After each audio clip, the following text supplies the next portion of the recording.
Hello, and today is Friday, the 18th of August. Welcome to Blue to Black. And today's space is specifically made to kind of promote the artist on Twitter, also on YouTube. So, also enabling the artist to remix this broadcast on YouTube so that he can kind of isolate himself out of that clip and he can also use it for his own kind of purpose of marketing. And I just feel that's very important to kind of give that type of rights to the artist to use these interviews to their own benefit and to kind of like also promote the artist on Twitter to that cross-play platform on YouTube. So it's just important to kind of like create those avenues. And hey TK, how are you doing today? Hey, Blue, what's up? I'm very well, my friend. All good.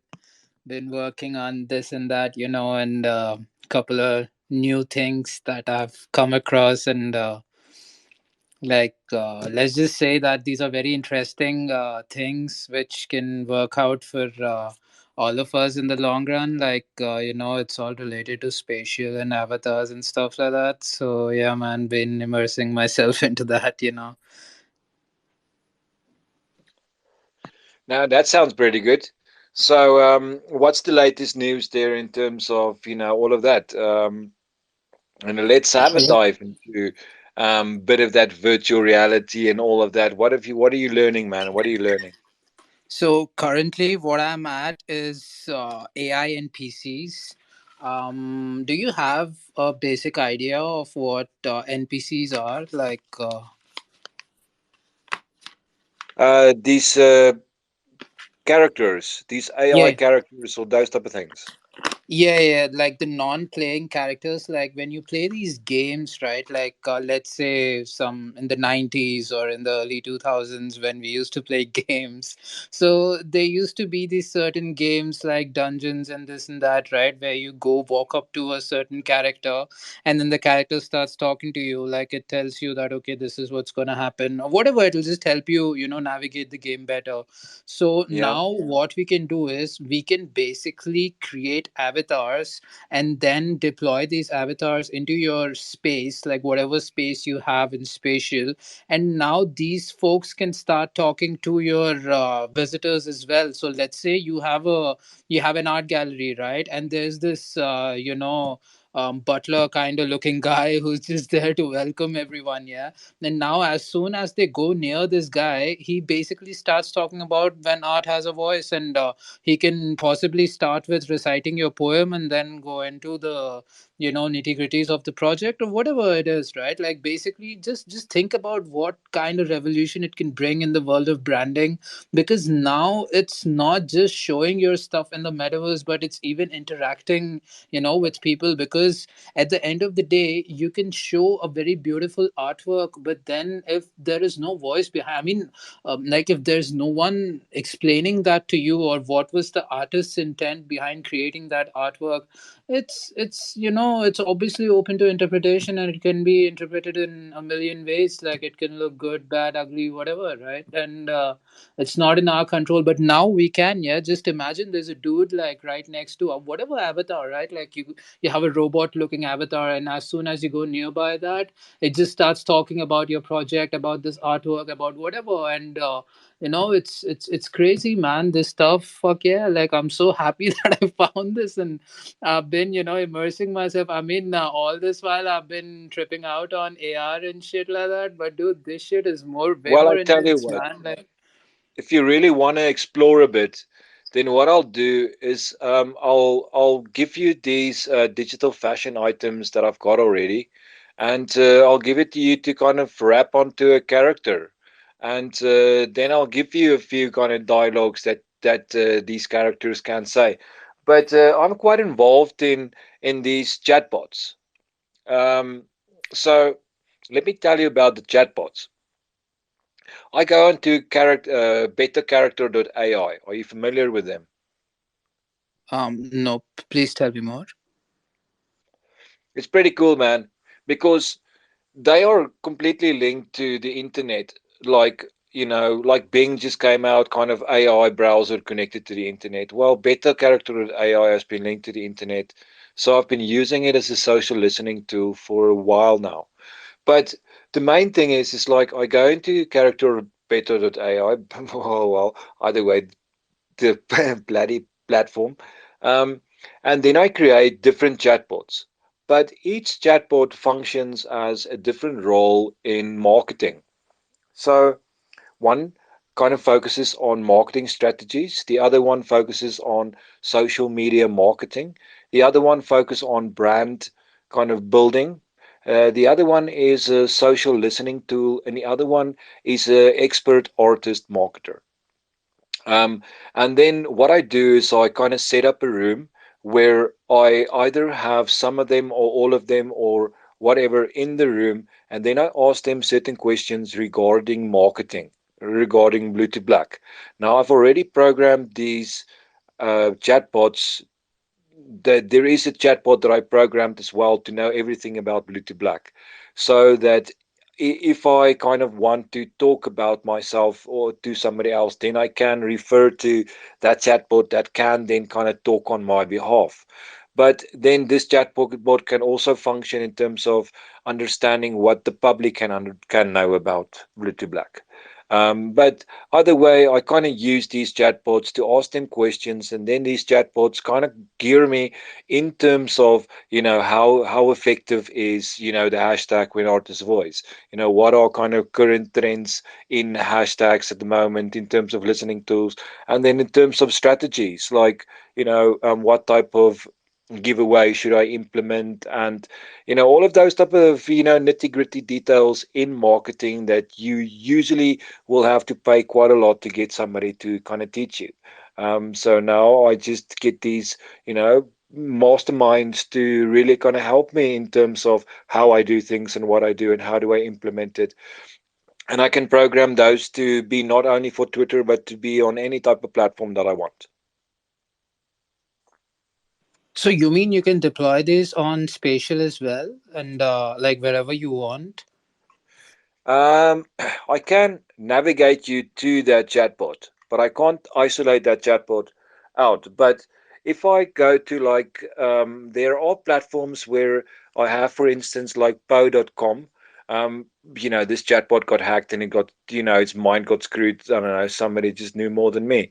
But I had a chatbot that I designed that I navigated people to on Poe.com, where I created this chatbot and then I programmed this chatbot to kind of know once again everything about Blue to Black and how well whatever I wanted it to know. But the programming wasn't that difficult because I just asked ChatGPT the context of how must I, gear my information, and then I just follow that kind of question answer format, and I just fill in all the knowledge that this chatbot needs in terms of the scope of Blue to Black. And then for instance I can gear people to point them to that chatbot, and then that chatbot talks on behalf of myself. But the chatbot on bettercharacter.ai is better because you can also give it a voice, and that voice can also then talk back to you. You don't need to wait for it to type out. It can also read back. But it's just tools like that that really can be used to your advantage, and it just means that you shouldn't be scared of AI, and you really should see the knowledge that's kind of hidden on that layer of knowledge and how much you can actually do with that. Um, for instance, now with these chatbots, I've created this online marketing lesson, campaign kind of strategy thing, where I isolated 100 different bullets in terms of online marketing that I will kind of now systematically release on Reddit as kind of blocks. So I will take all of those 100 bullets that I kind of created through these kind of chatbots, and then I will compile like more information regarding every bullet point, and then slowly kind of release all of those on Reddit, as like a collection of advice in terms of online marketing. But all of these kind of concepts and innovations and so forth are actually kind of designed through my integration with these chatbots, and how I kind of stayed on top of my game by really incorporating the best advice that I can get, from the information around me, and just the absolute power that that gives me. By if I had to pay for that type of knowledge, it's an impossible amount that's actually kind of represented in all of that knowledge. So just gearing it to kind of to work for you and on your behalf, and all of those type of things are really important. And yes, AI, virtual reality, blockchain technology, all of these type of things, digital fashion, readable NFTs. We have to stay on top of our game, and we have to be as innovative as possible. Even, these things on these lessons on Reddit, and, these videos on YouTube. You'll see that there's a lot of issue ones kind of starting at this stage. Issue one with, whenartistsavoice.com, issue one with, these videos, these recordings of today for YouTube.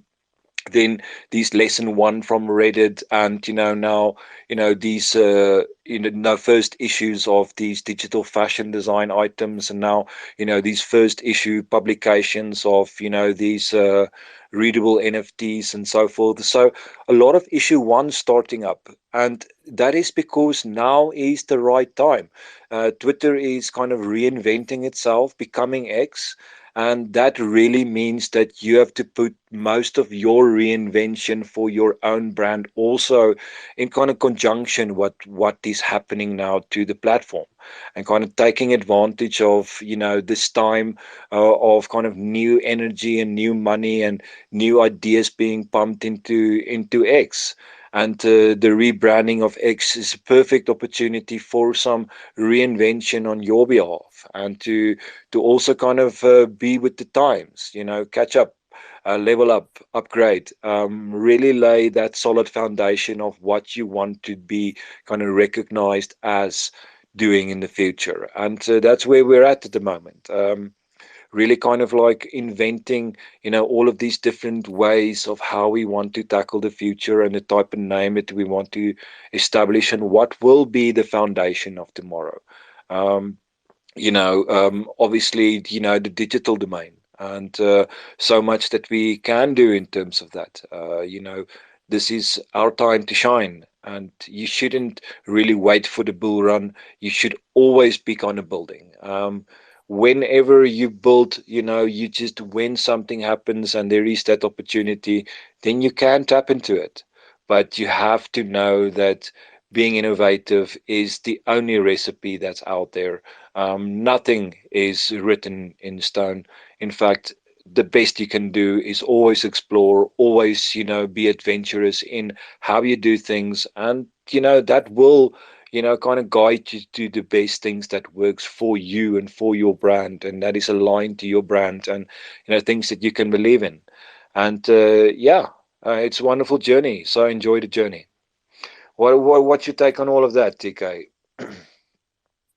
Yo, that's exactly like, it reminds me of Bruce Lee's quote, like, be water, my friend.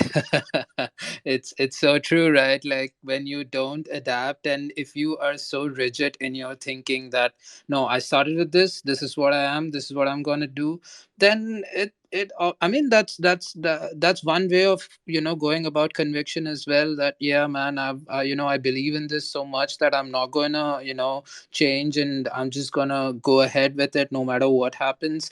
But then there's a certain thing about being adaptable as well, right? Because when you think about it, like, nothing is so concrete, like how you were talking about those chatbots you created. Right now, we have an opportunity to move these chatbots into the metaverse, like directly, and it can basically be designed as your own avatar. And I mean, whatever, like, let's say Art Has a Voice has a mascot, so now that avatar can basically look like the mascot and talk the things that you train it with. And this is all happening like live in the, in virtual reality. And that, I believe, is like such a boon, man. And if you don't adapt, like if you think, no, I've done my chatbot on Poe, so anyone wants to chat can only go on Poe, then there's no point to, like, I mean, yeah, fine, you've built one on Poe as well, but then how are you adapting to the market, right? How are you adapting to this, to these changing technologies? If you're just going to stay rigid on one part and just say that, no, this is me, then obviously it's never gonna work out, like, in the longer run. Because when you think about it, all these some of these, at least, big companies basically got their, I mean, so many of them got their product market fit after they started, like, let's say 4 or 5 years into the game, and then they realized that, damn, dude, we were in the wrong business altogether. Like, it just reminds me of Jack Ma, right? Like, the founder of Alibaba. So there was a, like, for the longest time after he started Alibaba, he was just, I mean, he wasn't making much money.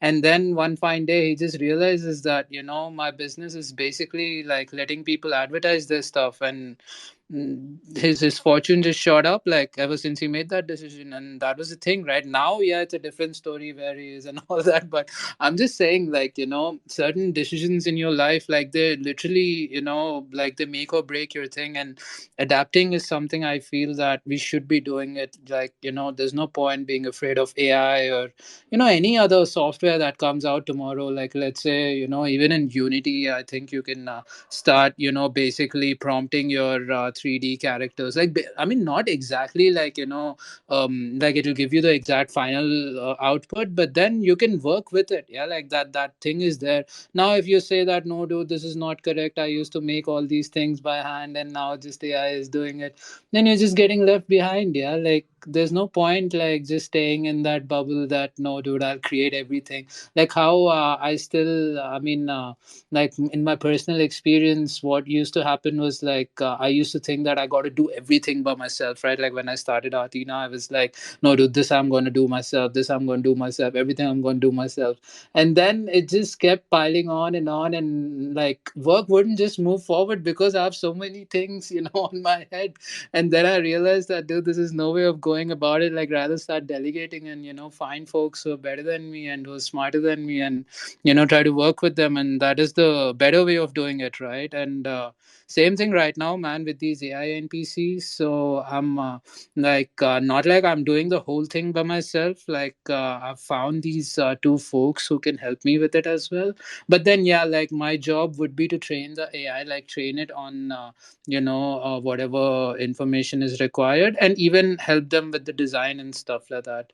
So yeah, I think unless until you don't join hands, there's no way of, I mean, one person only has 24 hours, but then two people have 48, and so on and so forth, right? So it's basically like how much we can multiply our efficiency with, with like-minded people, and that only comes from adaptability.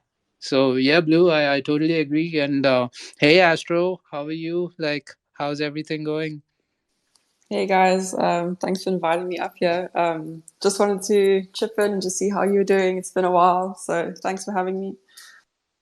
Well, Astro, so uh, let me kind of introduce to you now the whole scope of this space.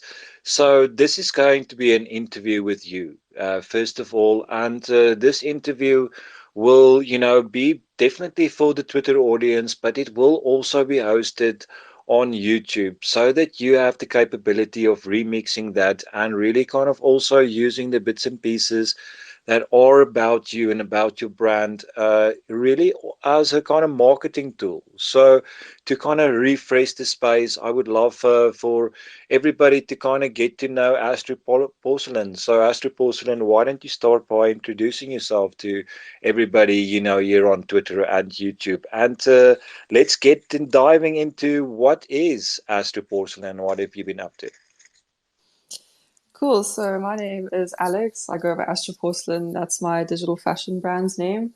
I entered the Web3 space last February as a digital fashion blogger. So I had a blog on mirror.xyz. I used to just sort of cover the latest digital fashion trends, interviewing digital fashion artists, just trying to understand this new industry that was being created within digital fashion and within the Web3 space. So it was very, very new when I started. It just looked quite new, but there's some new faces coming onto the block. So from writing, I moved into teaching myself digital fashion design last October. So I have no formal education in 3D or design or fashion in general. I'm completely self-taught. So university YouTube, you must not underestimate it, the power of that platform. So yeah, now I am a digital fashion designer for The Artisan, which is a NFT marketplace that sells digital fashion NFTs. I also just launched my first collection with DressX. It's called 273K. It's out now. That took a lot of work, but it's out there. So the link is in my bio if you guys want to have a look. But yeah, just happy to be here. Thanks for having me up. Now, you know what? You've also collaborated with Blue to Black in, producing some of these amazing digital fashion design items that we have been displaying. Nine absolutely amazing art pieces that just shows the extent of, your expertise and just how well you really are kind of doing some of these works. And you just have an absolute amazement in regards to, your high standard.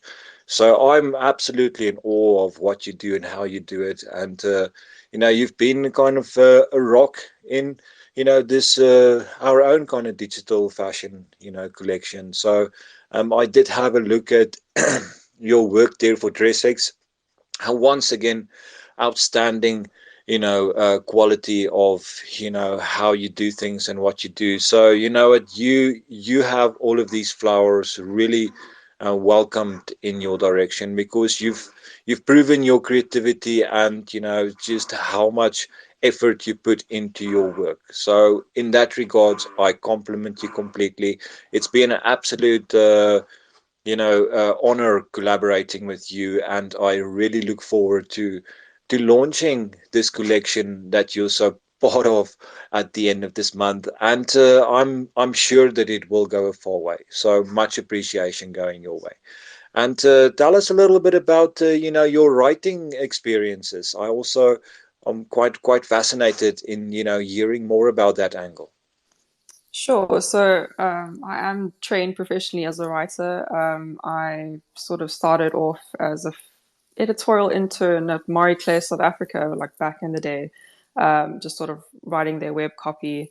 Didn't get paid very much, obviously. So I chased business publications. So I started working for sort of government and retail publications. Moved up the ladder, sort of became like an assistant editor, copy editors, held many, many positions within magazine publishing. I then moved to London, where I entered the medical journalism space. So I was the editor of the British Journal of Midwifery. So I used to just sort of run that whole brand for the Mark Allen Group. So yeah, that's my main job, my day job. Now recently, when I've moved into sort of the Web3 digital fashion space, I was we recently just won a grant from Decentraland to write on digital fashion and sort of onboarding women specifically into the metaverse in a more safe and friendly manner. So it's a 6-month grant program. So I write about one article a week for them. It's all over my social media. You guys should check it out. It's really cool. It's a nice way to sort of create a bit of diversity within the metaverse. Decentraland's quite it's just going through quite a bit of changes, and there's a bit of like negativity around the platform right now. So we're just trying to change that perspective a little bit. So that's what I'm working on right now from a writing perspective. Also, the Lana DAO. I don't know if you guys know about the Lana DAO. It's run by Stella Achenbach, and she is launching a magazine which is geared towards digital fashion, metaverse, gaming, and sort of cryptocurrency in general. So I'm also an editor on that magazine, just helping her out with sort of the writing and the curation of the magazine. So lots is happening. Like, as you guys know, the space is super busy. So yeah, that's sort of my writing aspect. No, bloody well done. You know what? You've got the skill. You really do. And you know, staying busy is it's nice because you're busy in something that you're passionate about. So usually that's all welcomed, you know, and it's amazing to be in that position of being capable of pursuing the stuff that you are passionate about. And you know, it's all passion that really comes across, in my opinion. So TK, what do you want to say to Astro Porcelain? Yo, that resume looks so rad. Like it's crazy. And Astro, much like lots of congratulations for the Decentraland grant. And I had a couple of questions for you in that regard, if you don't mind. I just wanted to ask you that what was the process that you went through for this particular thing? Because this looks really interesting, right? Like writing about Decentraland is something that, I mean, like it's something that I would love to do like myself, and I just wanted to understand that what was your modus operandi here? Sure. So I'm sort of part of a crew in Decentraland. Well, I don't actually really hang out in Decentraland, but I've made friends through digital fashion. It's Goldilocks and Metalis, and they are part of Decentraland DAO. So they obviously have voting powers within the DAO to put proposals forward and things like that. So they did the whole proposal process for me. I sort of just came on as a writer and a content creator for them. So we actually are writing a post. I think I'm dropping it on Tuesday about the actual process on how they actually do accept proposals and what is the transparent process through that. So I can share that with you. That's no problem. So from my understanding, a Metalis and Goldilocks just obviously drafted a proposal. They put it to the DAO. There was obviously a pre-poll vote. They vote on sort of just to see what the community uptake on the proposal would be. It's not binding at that stage. From there, it went to I think you need like how many votes? I think it's like 500,000 votes, participatory votes in the beginning. Then it moves on to the sort of draft proposal stage. So they got a proposal together. I don't know if it's still floating around somewhere, but I'm sure I can find it. And then on that proposal, you get comments, obviously, from the DAO and from sort of community members, fleshing out like, sort of picking into the stats and sort of the methodology and sort of like why do you need this much money type of thing too, and what would the DAO gain from this if you got this specific amount of money. So then obviously we would just like attend to all those comments, and you would need another threshold vote. I think that was like 1 million votes, which passed again. So then it would go into sort of the governance stage where it would become sort of a program that we would implement into the DAO, and then they would give us the grant. So that's kind of like in a loop, like in a nutshell. I'm obviously not like well versed in this, but again, when the article comes out on Tuesday, I think I'm releasing it. I will send you a link, and hopefully it'll help you a bit better to understand. I hear you. I hear you. And Goldilocks is a total OG, so I can totally imagine that, whatever proposal she puts through, like it would definitely go through. Yeah. And so, one more question was this proposal was primarily for writing content for Decentraland, or was it also like writing is a part of the process and there is a bigger picture there? So it's coming under a brand that they've created called Blockchain Social. So it has a sort of social media arm, and it has the Metalis and Goldilocks sort of going to events, taking pictures, sort of visually showing people what Decentraland looks like by taking part in all these events and dressing up in different wearables and posting it on social media. I think it's on Instagram and Twitter. And then also getting us onto Twitter Spaces. It's like a big 360 approach. So the Medium articles that I submit every Tuesday sort of just like the educational aspect, if that makes sense. So it's like sort of the core that brings it all down together. So people, social media can be quite fluffy. It's just nice to have like an educational aspect. So that's sort of where I come in. That's amazing. And this is so cool. So cool. More power to you, Alex. Like I really hope that, all your articles are totally blowing through the roof and you get tremendous amounts of engagement, because this is the kind of stuff I search for, right? Like when I'm trying to read into things, like I'm like, okay, what are people writing on Medium? And this is amazing. Yes. So happy for you. Thanks, guys. Appreciate it. Also, like, I don't know much about Decentraland. I don't really hang out there, but it's an education for me too, which is really nice. So it sort of gives me like out of world perspective on it. So it's nice for me to write about it from a perspective of someone who's also sort of not as educated on it. So yeah, I mean, I think you also write a TK, if I'm not mistaken. Yeah. And you should also, I mean, do you have a blog maybe I could maybe read, or what Yeah, sort of yeah. articles do you put up? Basically, like me, not personally, like I've been editing blogs, but then there are blogs on my website artina.com. I'll share the link with you. So what we do is we also try to create some kind of awareness regarding different aspects. So all this while we've been working on AI art and stuff like that. So recently we've been moving into digital fashion and trying to generate awareness regarding that, though, like you might not find a lot of digital fashion blogs in there right now, but then yeah, they're in the pipeline, and they're all going to come out like very soon, right? So currently, yeah, like on my blog you would find a few topics that are relevant. So I would love to know your take, and that would be a complete pleasure, right? Like, thank you very much.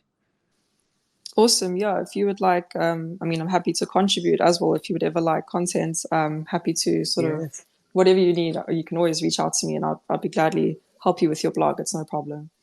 Thank you. Thank you so much. And just on that note, like if you are planning on hanging out in Decentraland for any events or whatever, just hit me up. I would love to, airdrop a wearable to you that you can just, wear and just hang out, right? Like not just, I mean, I'm not sure if you have like other wearables as well, but yeah, like I would love to airdrop one to you as well. Yeah. Oh, that's so kind. Thank you. And I'll definitely let you know when I'm back in. Maybe I don't actually know what time zone you're on, but I'll DM you or whatever. Maybe we can hang out and you can just show me around a bit because I'm still very new, but that's really cool. Thank you. For sure, for sure. Would love that. Yeah. I'll hit you up. Thank you, and thank you very much. But now that we're on the topic of digital fashion, why don't you tell us a little bit about, the the situation, how, all of this kind of like gotten to where it was, because, I think as soon as those sneakers really sold out so fast, a lot of people jumped on the opportunity of kind of like creating digital fashion. And some of the fashion brands have kind of already nestled themselves in that industry for quite a bit. And a lot of investments are really kind of going into that area. So, for those of us kind of interested in digital fashion and for those kind of more professional ones, what have you got to kind of give us a bit of an insight look into the digital fashion communities? Sure. So digital fashion's been around for ages. I mean, the earliest memory I have of it is The Sims. So I used to love playing The Sims, Sims One even, and just spend hours just dressing my character, not even playing the game. Even just going on to, I mean, my husband plays Call of Duty, he's obsessed. So even him in there is dressing, you can dress your character in different armor, it's got different like rarities, etc.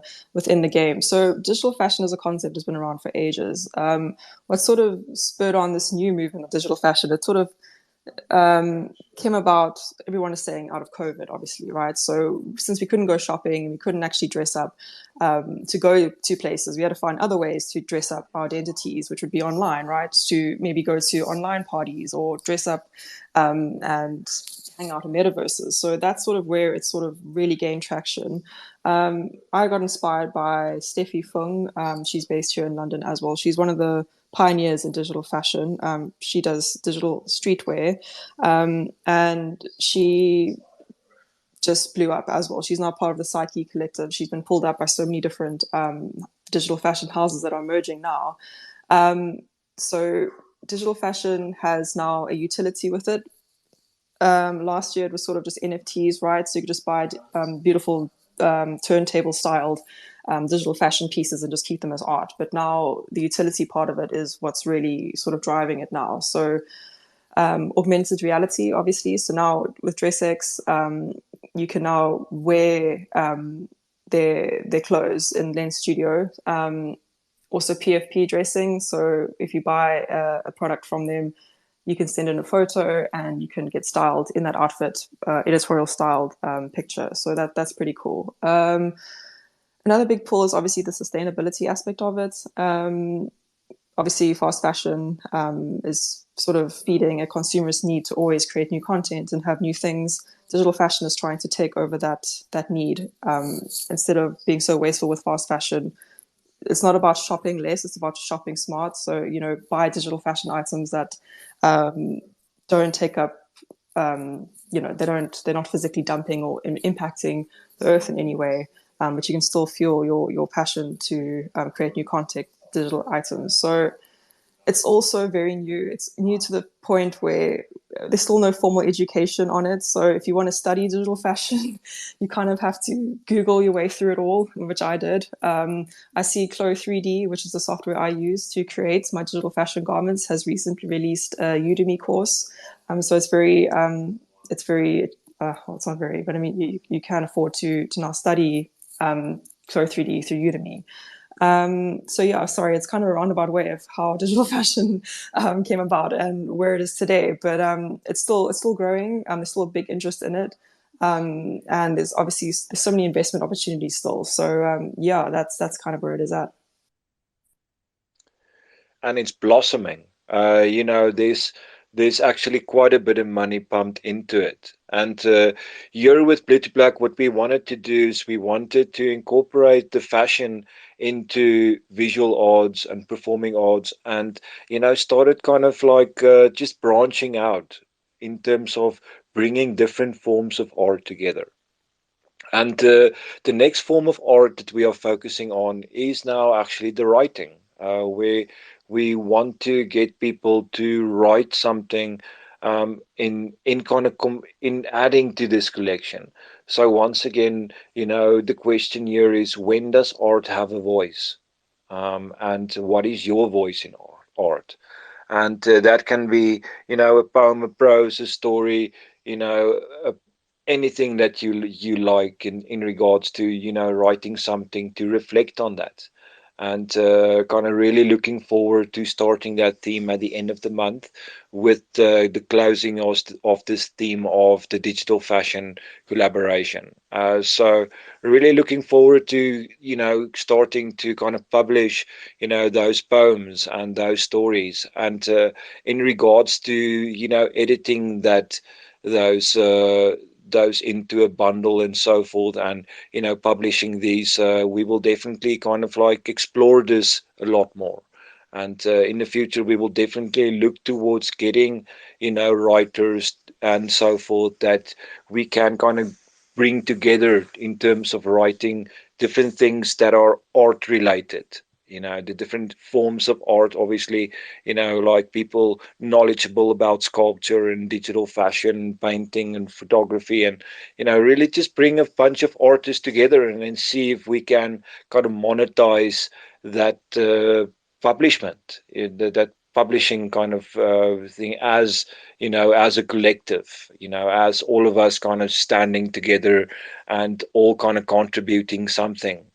So that'll be divided into the shares of the contributors, depending on the involvement of each participant.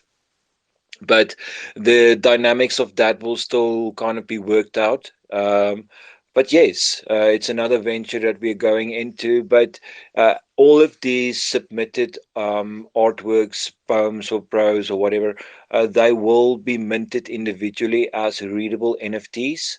So yes, that's the next venture. Also, kind of broadcasting readable NFTs in that regard, of kind of trying to get more of the writing community involved in NFTs. And I really just think that there's just so much possibilities for all of that, in PDFs or in unlockable content, and the different kind of versions of what you can do. You can have, a cover, the book cover, you can have, entire publication inside, and you can have limited edition. So you can have scarcity and all of those type of elements that can then also become involved in this whole aspect of NFTs. And just kind of really looking forward to making that kind of take hold, and by kind of promoting more writers in the space and bringing the writers to the foreground, and really enjoying the company of poets and storytellers. So much that can be said about that, but you need to kind of find that honest, reflective artist.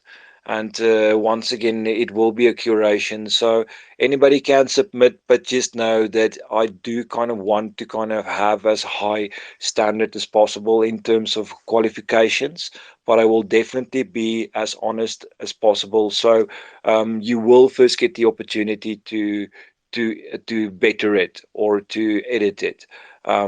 It won't be an immediate disqualification. But yes, so as to Porcelain, if you also want to write something that is called When Art is a Voice, you're more than welcome. Thank you so much. I'll definitely give it some thought. It's a bit intimidating, but I'll definitely give it some thought. Thank you so much. But no, there has been already some artwork submitted, but they will only be published once this theme starts. So I've also gotten another person involved in this writing that will help me to, accumulate all of this into a bundle with a cover. So the cover, we might kind of reach out to the visual arts community in terms of helping us to create that, bundle at the end of the day. But first, we will see what is being submitted and what is the voice of what's being submitted. Like, I don't know yet. So it is still an unknown kind of bundle. And I hope that it is written specifically for this theme so that it reflects in context to all of the artworks and all of the things that's already in this collection. And for that, I really look forward to seeing how it turns out. And yes, there's more of you in the space that can kind of jump up and have a chat with us. Just to mention that this is a recorded space and is recorded for the purpose of broadcasting it on YouTube as well. So it will be broadcasted to a YouTube community as well. And the whole aim here is to kind of like benefit from this, make it work. As to Porcelain, yes. Sorry, guys, I have to hop off. My daughter's awake, so I have to go settle her. But thank you so much for having me on here. It was lovely to catch up. And please don't be afraid to DM me with any of your questions, or if you want to connect again. Always love hanging in your spaces. So thank you so much for having me. Absolute pleasure. And you know that you can find yourself there. I hope that you can kind of, pull some of this out and do something with it. It's always good to have your voice kind of projecting on on your behalf. So make something, do something with it. That's the intent of all of this. So yes, let's kind of get a move on then. Now we want to talk to Bratislav, and then we also got Aliona here as well that we want to have a chat with. So Aliona, come and join us here in the panel. More than welcome. And now let's dive into Bratislav's artwork. So Bratislav, why don't you start by introducing yourself to everybody there, if you don't mind? Hello, everyone. Hello, guys. I'm glad to be part of this team and this community. I see here new faces. Welcome to the When Art Has a Voice. And I really hope that this project is gonna be soon. It's gonna starting. I mean, we are already starting, but we have some, as well, some difficulties. But I hope it's going to be better. You must be persistent in every way. It's a bear market, it's hard time, but we pushing through. You know what, Bratislav, you're absolutely right in terms of, bear market and all of that. But, there are so many reasons to be proud right now. That is the amazing thing. The fact that you are also part of this collection. And I will definitely go down and I will find your unique artwork and post it there on top.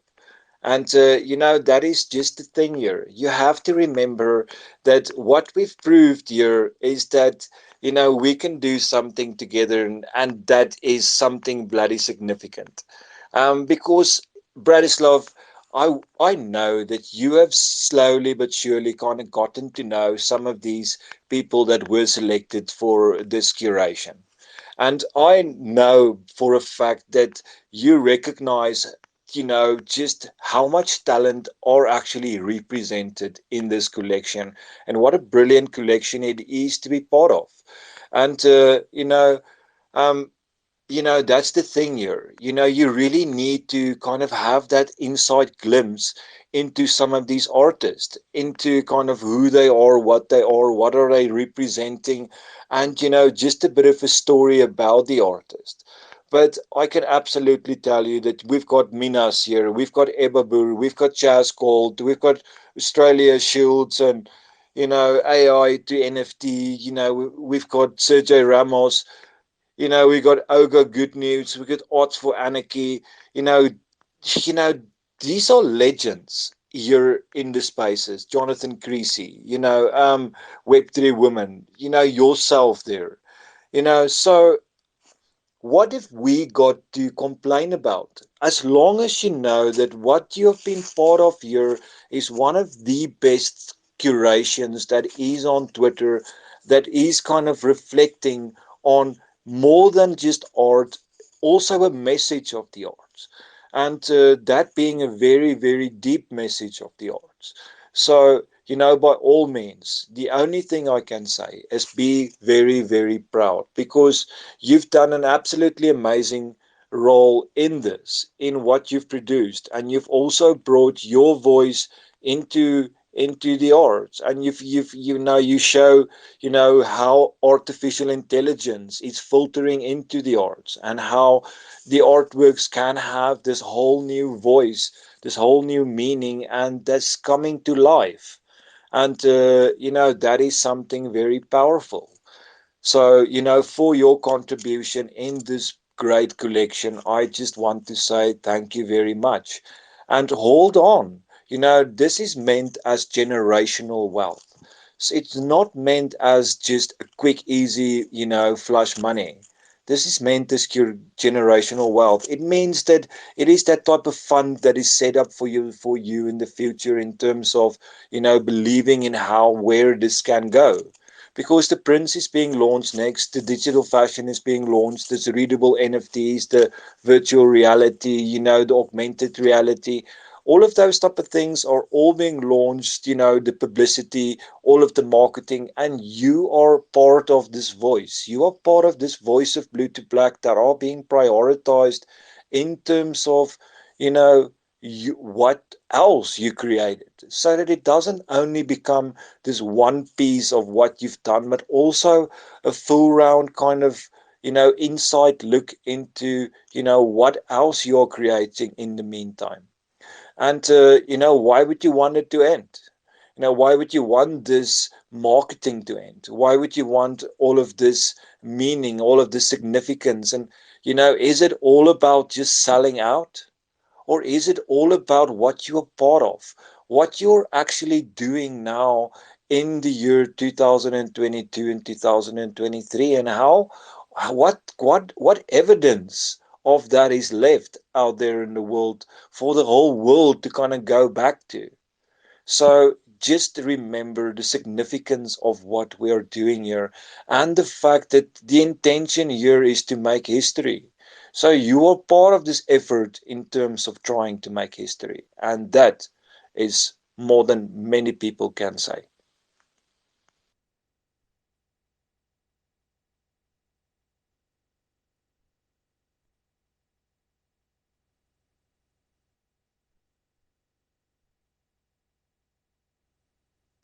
Back to you there, Bratislav. Tell me what you think of that. Yeah, bro, you're absolutely right. I mean, this is our legacy, this project, and this my art and everyone's art. One day is gonna be on some big, big wall, like physical art, and it's going to be on some panel on New York maybe next year. Who knows? Everyone art who is in this project, not only mine, in New York, and like Chas Gold has their art in New York, and the real physical artists and collectors see our art and see that we exist like artists, not only physical artists in galleries across the planet, and that is very important to us for every artist who is in digital art. Man, let me just tell you something else. So, Blue to Black stretches over 147 countries around the world. That means that if I can really do this well and I can just market you only to, the people that are kind of like inside these followers and all of these artists that are being represented and all of these beautiful talent that are within all of this. If we can just get them involved, then in the end of the day, you get distributed to the entire world. And who the hell else can do that? Who the hell else can do that? And that is the power of community. That is the power of a global community of artists and the deeper bloody voice of art. Because, in terms of qualifying for Epic, I knew what it had to take. I knew that it really needed to challenge, the traditional art world. And, that being said, that it really needed to reflect on what is happening, on this cutting edge side of technology. And that really does mean blockchain technology, virtual reality, augmented reality, and NFTs, or artificial intelligence, and all those type of things. It really just meant that. And how do we reflect on that? How do we, this alternative kind of media source of kind of collective identities of artists and communities kind of come together, and how do we represent on all of this? How do we represent on all of these various communities and various artists and so forth? Everybody is so kind of fussed in terms of, just being part of their own community, that nobody really focuses on all of the different communities and how to also promote all of the different communities. And this is exactly what was being done here in terms of this collection. It also was incorporating influencer marketing, where it went out and it said, who are the individuals that stand out? And that is the Freakies, that is, the Everbirds and the Jazz Gold, and, those type of individuals, Tom LaRock. Um, Minas, Lucky, those are the people that stand out. And what else to do but to collaborate with them in terms of producing something that really reflects on all of this kind of hard working, determined artist that, shows up on a daily basis to really promote the hell out of themselves and about their projects, and really believe so much in themselves, and just have all of that creativity, all of that talent, and really are an international community. How do you reflect on that? How do you show that? And that's why I say the real thing here is you have to be part of this time. You have to know who I'm talking about. You have to have been part of the scene to kind of really know how bloody significant this collection really is in terms of who does it actually represent and how many people does it actually represent. And there's some amazing talent, from the voices of Iran, from inside of Ukraine, from inside of Taiwan, from Nigeria and Togo, and to Brazil and America, and Australia, Indonesia, and Malaysia, and China, and Japan. And that's just the scope of all of this, but it goes even further. And it goes into really asking ourselves, what is the role of all of this?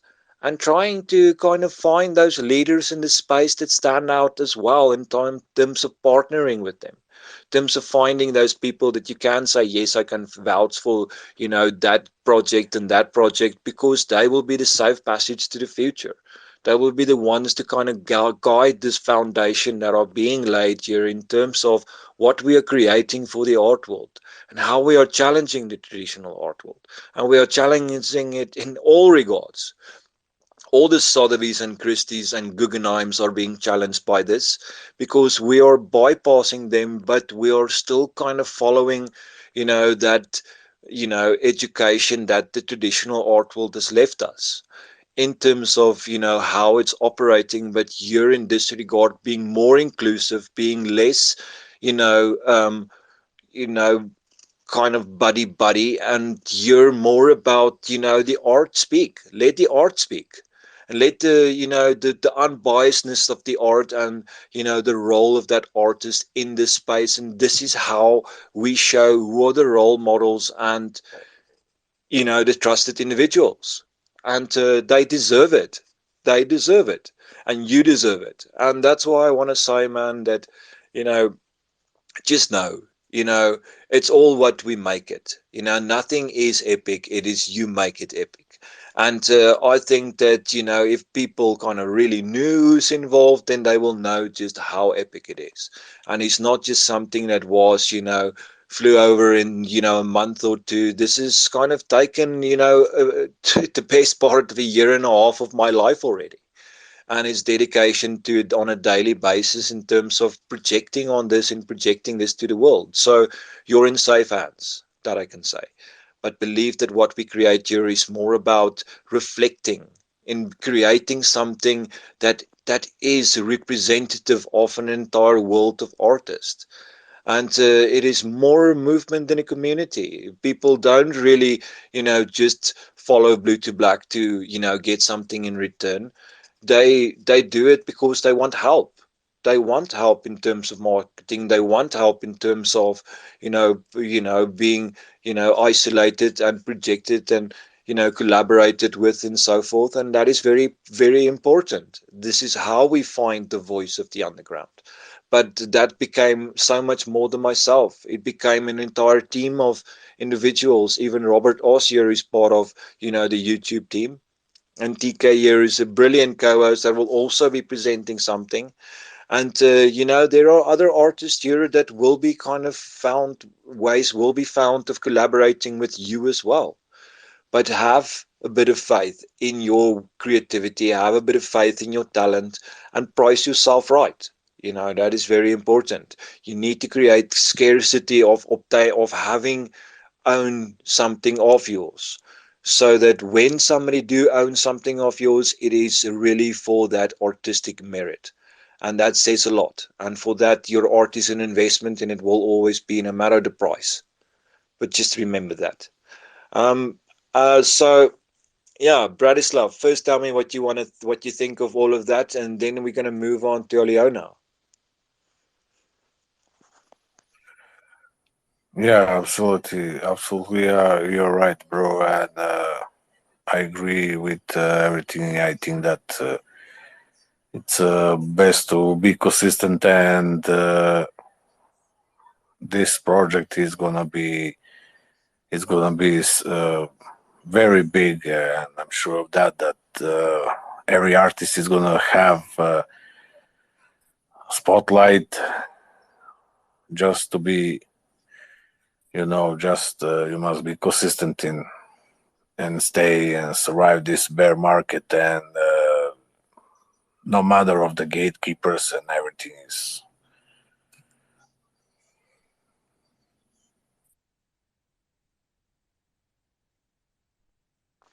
And TK, what advice have you got there for Bratislav? Well, no advice as such. I mean, who am I to give advice? But what I feel is what he's doing right now is just, creating, and that is the core of all things. Yeah, I mean, what else as artists, like that's the best thing we can do, and that is to create and keep creating. Yeah, the market sucks. I mean, like very recently, like Bitcoin, ETH, all those coins tanked too. I don't know like what's happening, but like what I do know is that it's not going to stop us from creating. Yeah, like we just keep at it, and all this, let the market do its, dirty thing, and once it's all done, we can all be, we can just look back and be like, damn dude, like we came through those days. Yeah, because right now we're in a certain, place in society where if you just say crypto or web3 or whatever, right, like people just think you're some kind of scammer, man. Like you're just trying to scam, and people don't, like, they first thing, right, like so many of my like friends IRL, like it's crazy, dude, like when I talk to them, and many of them are not into this whole NFT crypto thing, right? So when you talk to them about this, they're like, crypto, you mean scam? Like I'm like, damn, I should be changing my circle real soon. But I mean, all jokes aside, it's that's the, world we're in right now. But doesn't mean that we just, just stop, because this, what I feel is like the whole NFT wave. It's not just some, pump and dump kind of thing, right? Where, there was a time when people bought into it and now they don't. It's the tech, man, and tech doesn't lie, right? Like it's all there, like the all the utility, everything that we can create it, like it's within our reach, and we just need to, go out there and explore different pathways for it. Like very recently I was just talking to someone on Reddit, and this was the conversation we were having, right? Like the thing was that, like, he wanted to create NFTs, but he wasn't sure if anyone will buy it or not. And that was what we were talking about, that mostly I think it's not about buying or selling or the secondary market, all that jazz, but it's basically about the utility, like what will the person get, like how it is in real life. Yeah, like we go to buy something, we see, okay, the same pant is, listed at $20 at one place and it's listed at $10 another place. You just want to go buy the $10 one, but then the $20 one has better quality, so you want to now start weighing your options and all that stuff, right? Same thing comes with NFTs, and more the utility, the better the, chances are of, selling. And it's not just about utility, but then it's also about marketing and all that stuff too. So I guess it's mostly about how we, balance all these aspects. Yeah. Yeah, I completely agree with you, man. I mean, it's on another hand, it's funny, but with think something deeper, it's not so funny. You talk about friends, and I don't know, maybe Blue to Black is here longer than me. In the beginning, in NFT community, probably I heard that people buy art because they like that, and not of them think about any crypto scams or anything. Buy art, it's simply buying art because they love art, like physical artists go in gallery and buy some picture, buy some physical art and put on the wall.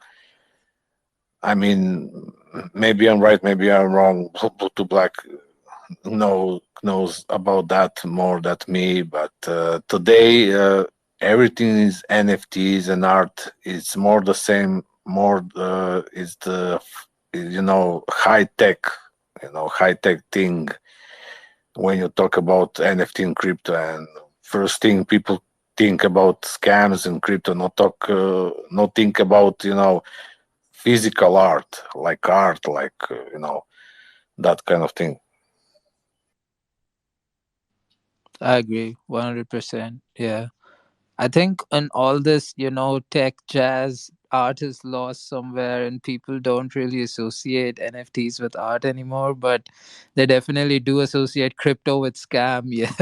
And it's crazy, man. Like, the funny part is, like, you would want to educate them, but then, you don't have the energy always to sit and explain all these things, because then they'll think that you're trying to scam them, and that's why you're doing all this. Because, You it's have no idea. You have no idea.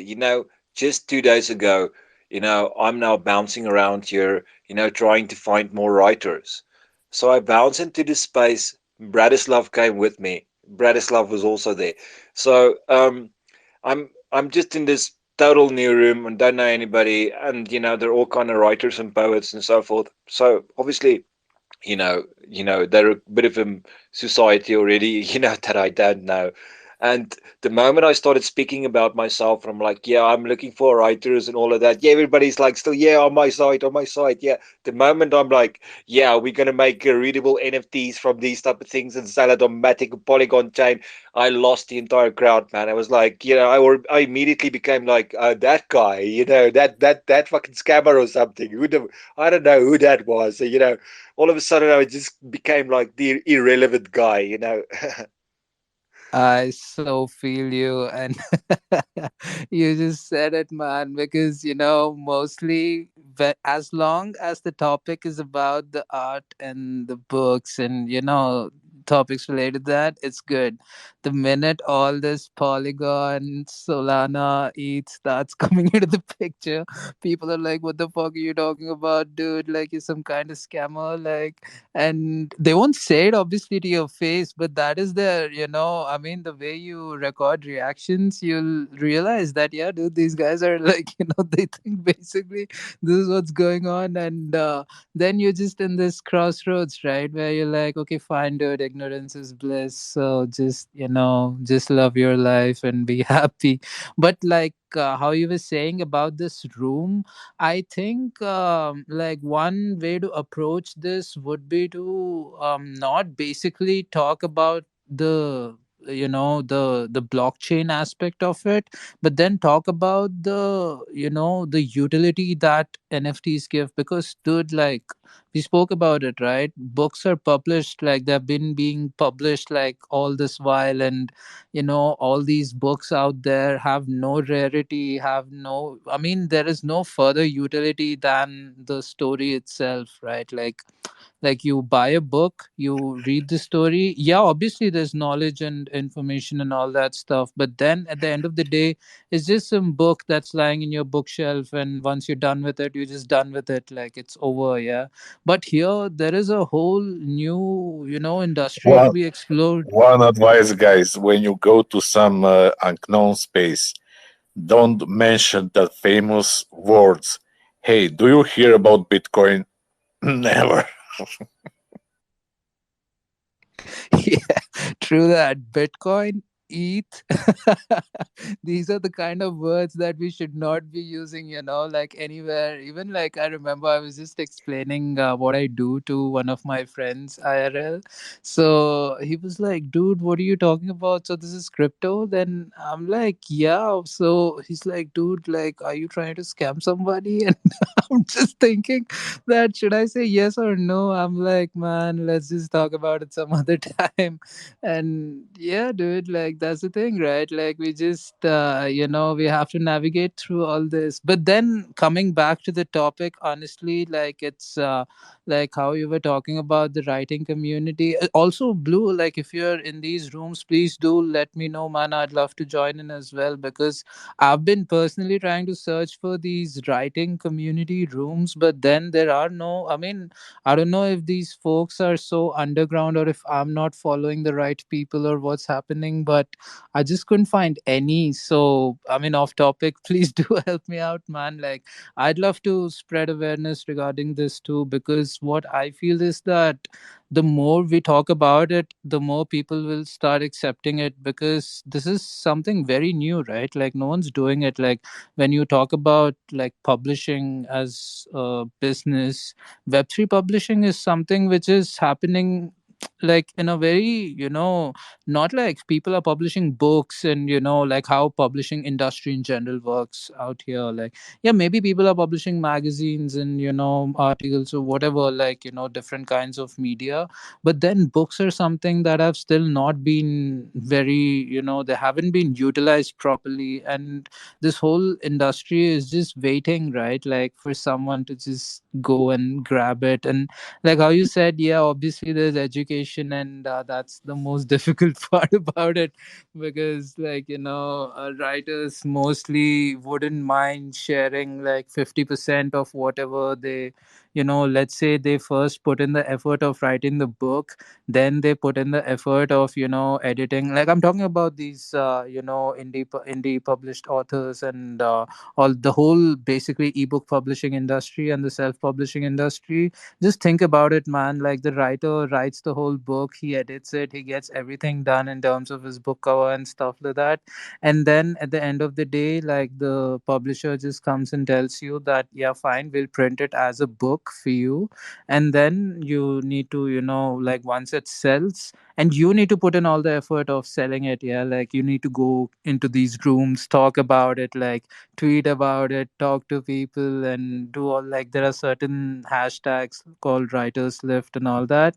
So people do all that, do it, like, just to sell their books, and then at the end of the day, they're giving a good percentage of it back to the publisher. Why? Because those guys published it, dude. They're the G's, right? Like, and Amazon, when you think about it, is like more crooked, man, because like what these guys do is they don't just give you a book, but they Guys, even we give you an have platform. two interesting people here to talk, introduce themselves.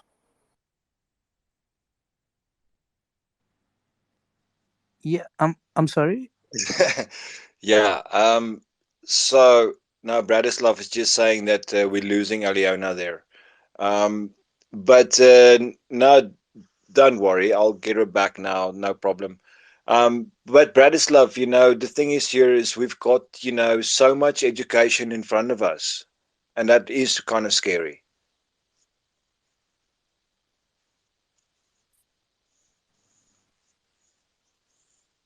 Yeah. Um. Yeah, well, it's gonna be better. I mean, we must be very cautious. We talk about art and everything, and don't mention the word on K till the end. If someone, red alert. Yeah, no. And the funny thing is like if you start talking about all of these different chains, hell, man, you'll never really get people on your side. If you try and explain to people, yeah, be part of the Dera community. What the hell is the Dera community?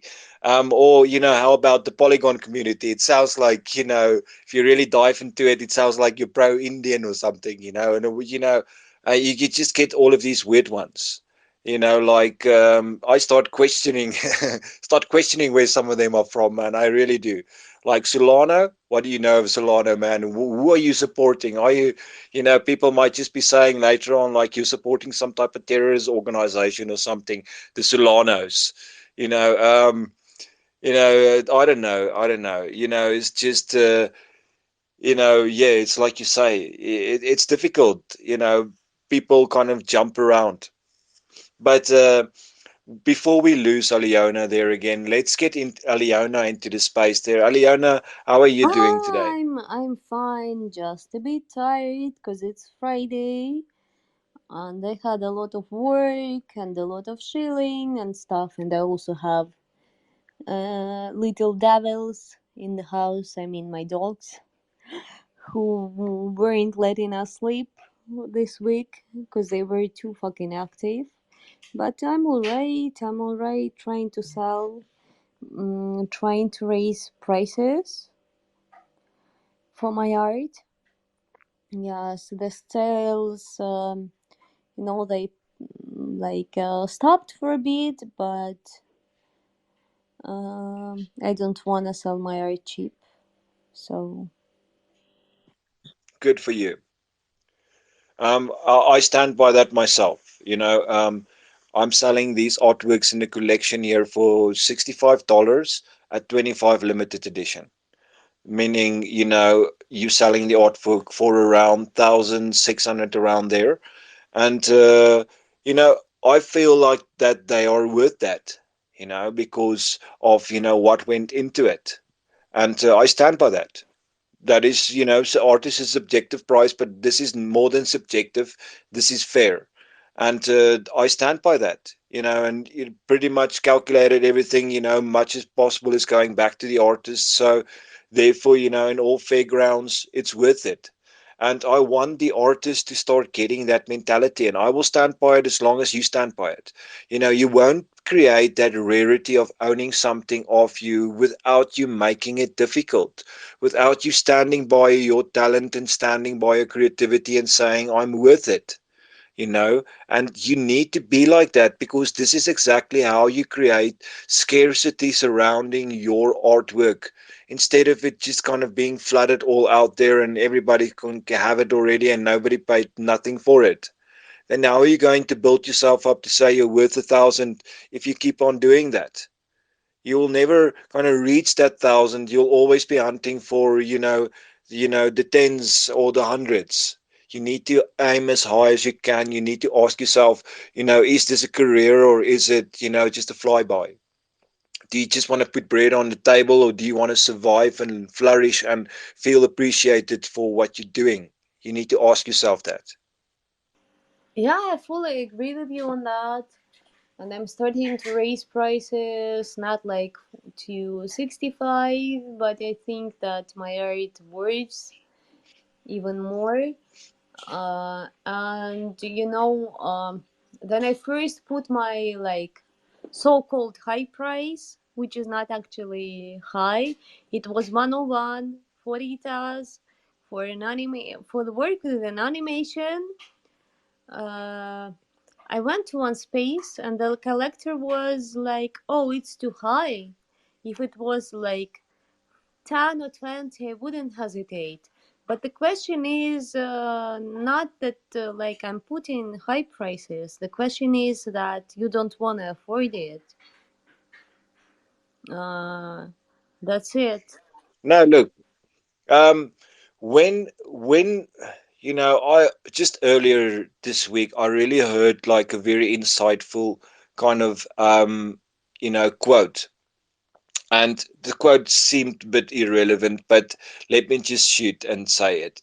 So um this quote was all about, when I give you my mind, I give you more than just my body, because my body I can take away and it can go away, but my words and my kind of my mind, kind of stays with you and it travels with you, and it becomes, a piece of you that kind of travels with that.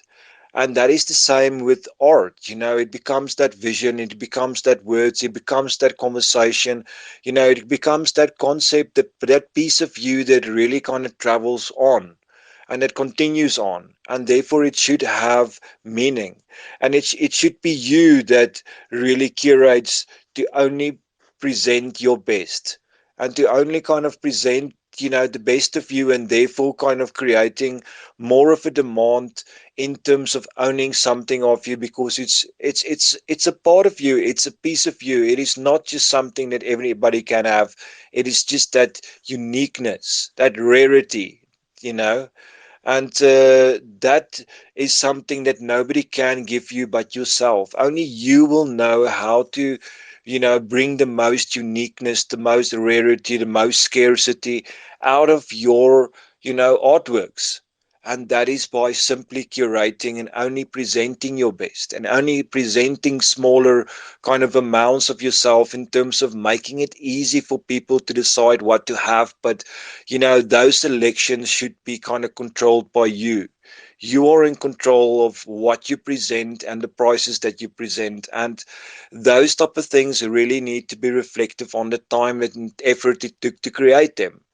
If it didn't take a long time, then yeah, sure, sell it for $2, $10, But if it did take some time and it did take some effort, and it really is a part of something that you feel proud of, your achievement and your, career as an artist, then hold on to it. Make sure that you hold on to it, and that you show that you will rather keep on to it than let it go to somebody that will not appreciate the value that it signifies. I fully, It is your child, it is your baby. I fully agree with you. And I keep seeing artists like who make the handmade art, and they keep selling their art for one, two. Crete has. And I get really shocked because they are very talented. They're very talented. I really see that they put some effort in it, not just some, like a lot of effort. It's not just about physical effort, which your hand makes. It's the psychological effort. It's the creative effort, because creativity is one of the most processes which takes the most of energy. That's what the psychiatrists say. Then you have a depression, and then you overload it. The creative side is the first one, which goes away because it requires a lot of energy and a lot of attempt. Mm, so yes, I'm really shocked. And there are like collectors, I think you know them, which they are just buying for uh, not more than 5 TELs. And people like keep dancing around them, and I don't want to do that. I don't want to do that because then I go to artist spaces, or like to some collectors who really know about art, or to creator spaces.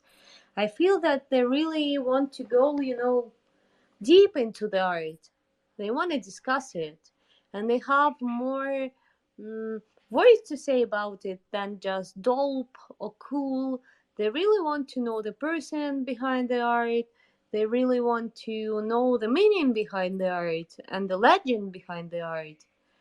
And then I see the collectors who would just say dope, cool, and stuff like this. And I even have, there is like a collector famous in the circles who claims that he has my work in his collection every time, but he actually doesn't. And it's like, that's really weird.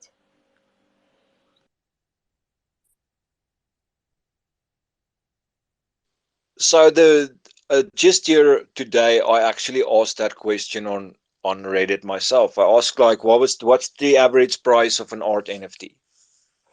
And it was just a bit of a question, but the main thing is that really what it was all about was highlighting that 60% of you know art NFTs are actually sold for over 1,000, over 100 to over to 10,000, you know between 100 and 10,000, and that is quite a big fraction, so um 34%, being between 100 and 1,000, and 27% between 1,000 and 10,000.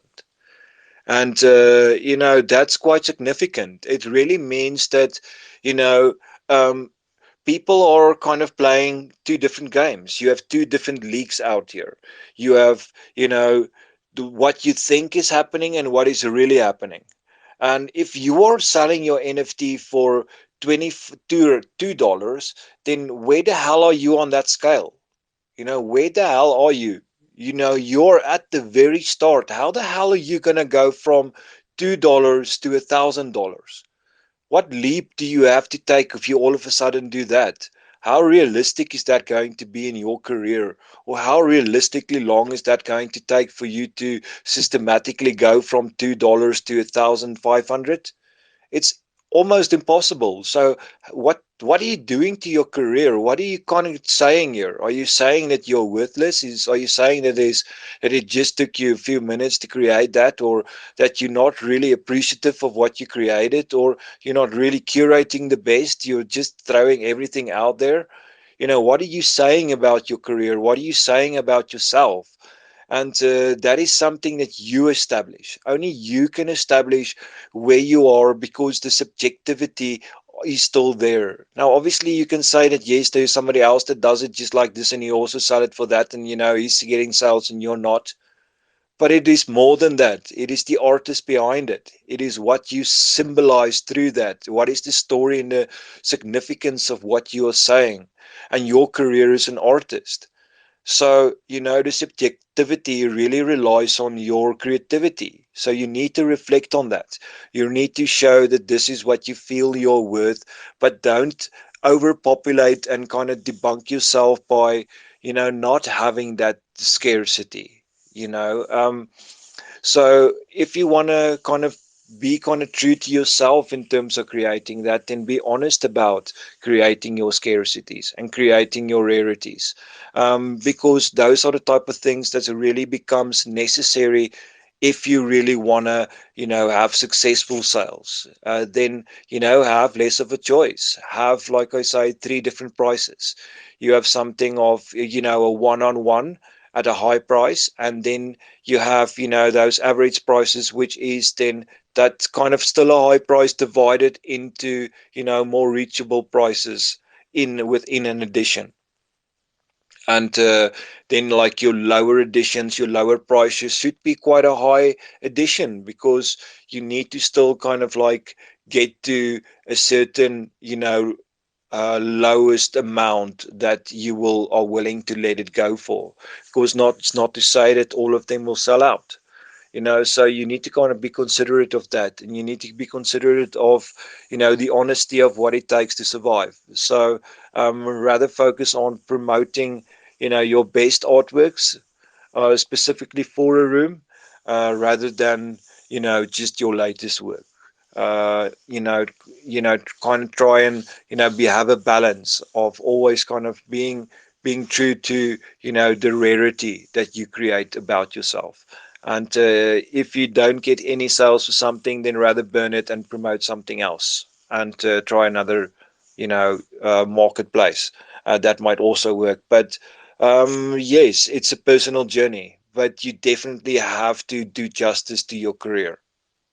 And you're saying about like for how much you're like willing, you're ready to let this work go. And I raised the price for the animation, but I feel like I'm having an auction right now. No one made a bid yet on Tazos, but I'm getting a lot of engagement. And the latest work I posted, I already see that like I raised the price.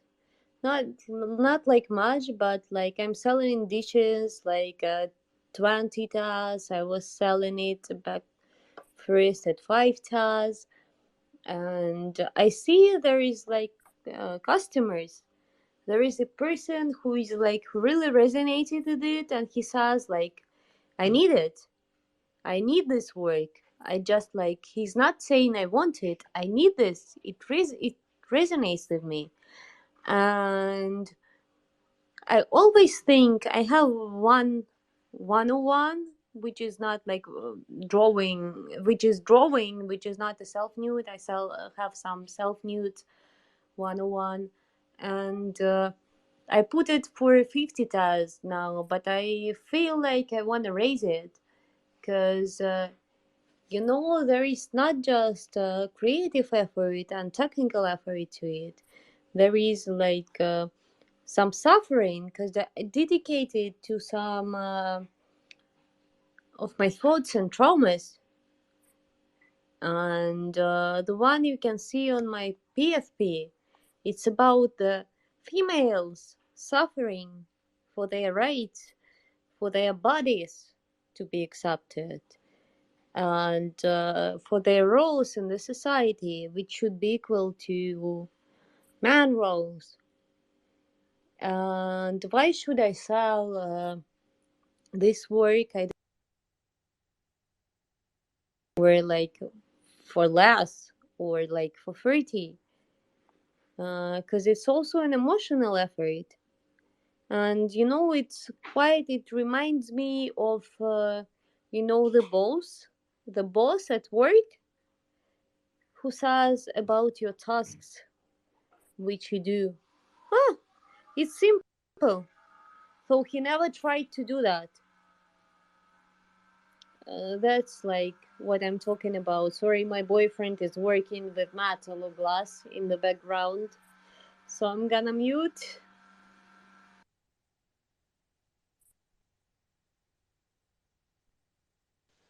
No, I couldn't hear anything in the background besides your voice. You're fine. Um, but yes, I just posted your artwork here on top here. This one that you say is on auction now. And what is the price that you say now? 40 days. It's the old post now. It's from 50 tas. I think I'm gonna put it even higher because it's my first animation and I made it, layer by layer by hand. And it also has, like, it took some time. It wasn't just 1 day or 2 days, or like, I think it was even more than a week. And mostly at night because I have to work. Um, and I think I'm gonna price it even higher. That's what you recommended me before. Actually, after you recommended me it, I priced it for 50 instead of 40. Uh, and this one, I really love it. The I used to be very insecure about my art because I used to be very insecure about everything I do. I have an eating disorder. I always think that I used to think that I'm not smart enough, so I obtain like a lot of knowledge actually. Uh, and now I started, appreciating my effort, my art, and I couldn't take my eyes off my own artwork. And then I realized, girl, you should price it higher. Because then I just entered NFTs. I was dragged to NFTs by my best friend. She's like, Tezos is not her main blockchain. She like started NFTs. Then it was just like in the beginning. She started.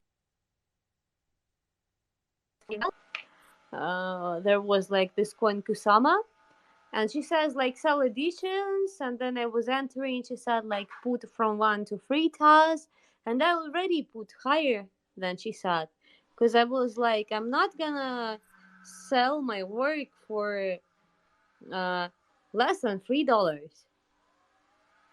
And someone bought it. The girl bought it, and Riyadh, he was one of the first who bought my work, and he's been very supportive. We had a video call, and he's trying to help. And I know he really likes my art, so I'm feeling very positive about it. I don't want to have the fast money with my art. I want my art to be appreciated. I want everyone's art to be appreciated. Because I keep seeing like people around me underestimating their work. And,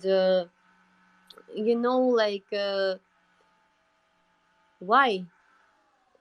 You put in so much effort into it. I know all of us, we need money to survive, but how can you sell a work which you put weeks of work to for like $3, $1, $2, even five? That's why I'm raising the prices even to the editions which I had before now. Yes, like I say, my price so far for the artworks in the collection of When Art is a Voice is 74 Matic per artwork, and there's 25 per edition. So, you know, so yes, that's about $65 per NFT times 25 in it. So, and to be honest, for much of the time, the average price for an art NFT used to be around, zero point zero 0.02 ETH. And then it kind of like grew to about zero point 0.03 ETH. And that zero point zero 0.03 ETH is about $65. And that actually is, in my own experience, more or less the average price of an art NFT if you are kind of like more than just a beginner. And TK, Can you back me up on that, or what's your knowledge on that?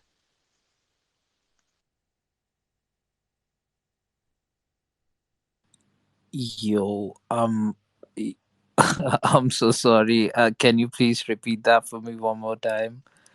So, in my own knowledge, kind of like the standard of, an average art NFT, just above, kind of like above average, is 0.02 ETH, and that slowly kind of grew to about 0.03 ETH, and that is about $65 per NFT then. Yeah, I think the $50 range like looks good for, I mean it also depends on the kind of NFT you have, right? Because if there are multiple utilities, then you can even price it higher. Or let's say if it's digital, like you are telling your collector that it's a one of one, you buy the NFT and then you'll get the physical version shipped to your address. So now your cost basically includes all this international shipping, this, that, packing, your physical artwork cost, along with the NFT cost. So then the pricing just becomes, then there's no limit to it, right? Because that way, I think that can also be one way of, selling artworks at a higher price where you can just sell them as digital artworks. And anyways, we're creating the physical artwork, like it's just the image, like we shoot, like we take the image, put it on the NFT marketplace, and then sell it as NFT. So just make it a one of one and sell it as digital, and include your shipping costs and everything, because that way I think we can even like charge like then it's just crazy, right? You can charge $500 instead, it's fine, like you don't have to really think about it much. But yeah, or like coming back to your question, and I think yeah, the $50 range looks kind of, I mean it is the standard, though, like how the I think this was being discussed in one of your spaces, that the pricing, the low pricing of NFTs has basically messed up the industry. And people now, collectors look for the cheap ones rather than the good ones. And it's always a battle. So yeah, true. I think $50 still is not bad, like even with all the pollution in the industry.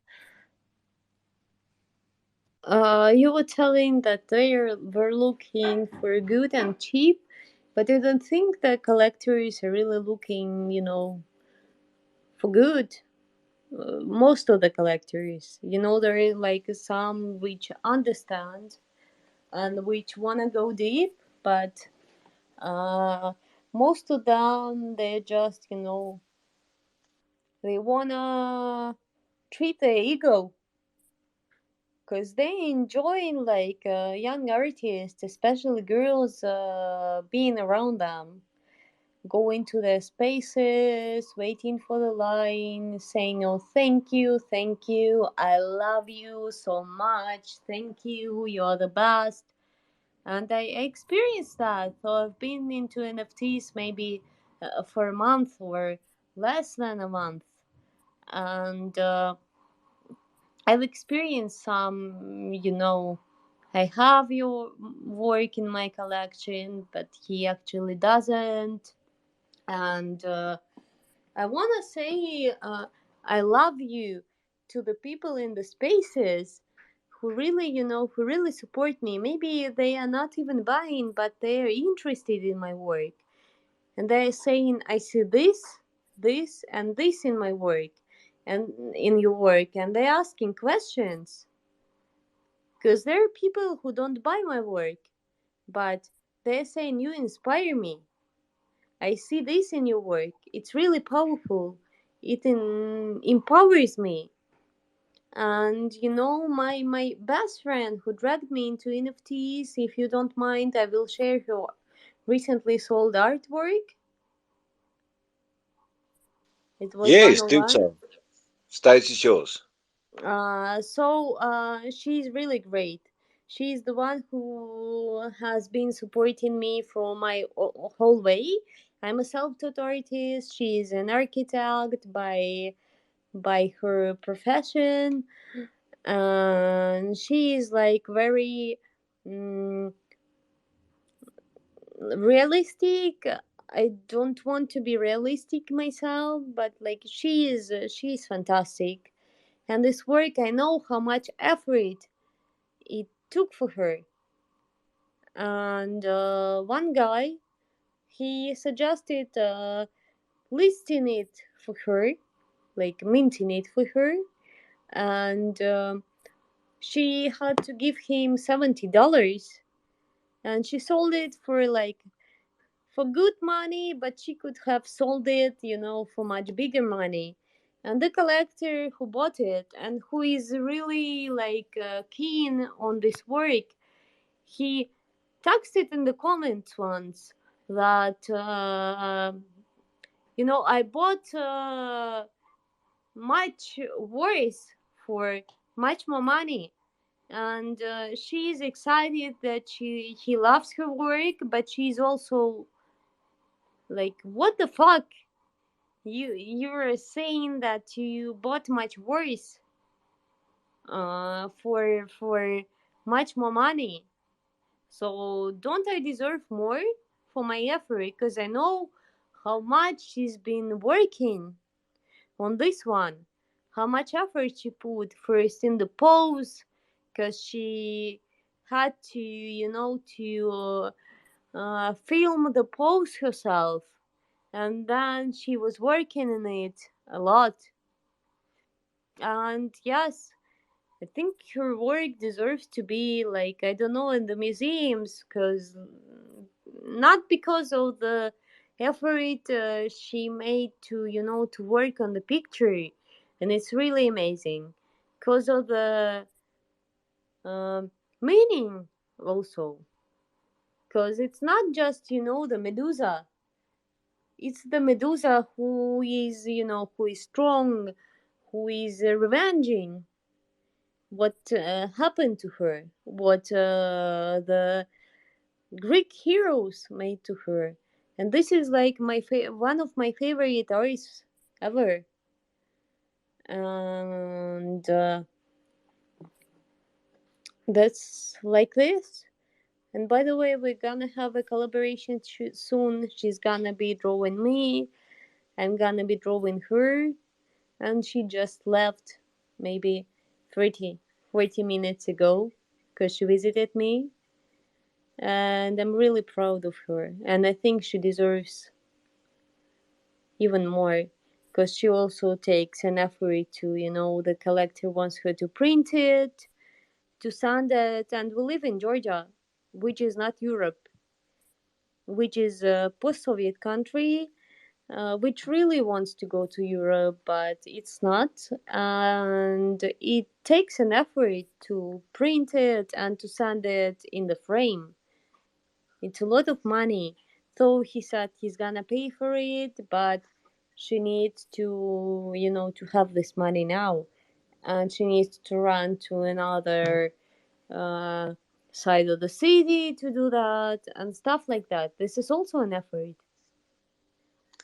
No, absolutely. And a print is even more valuable. Never a print is more valuable, but the original being, framed, is even more valuable. So, as a matter of fact, there are collectors that does collect, NFT one-on-ones.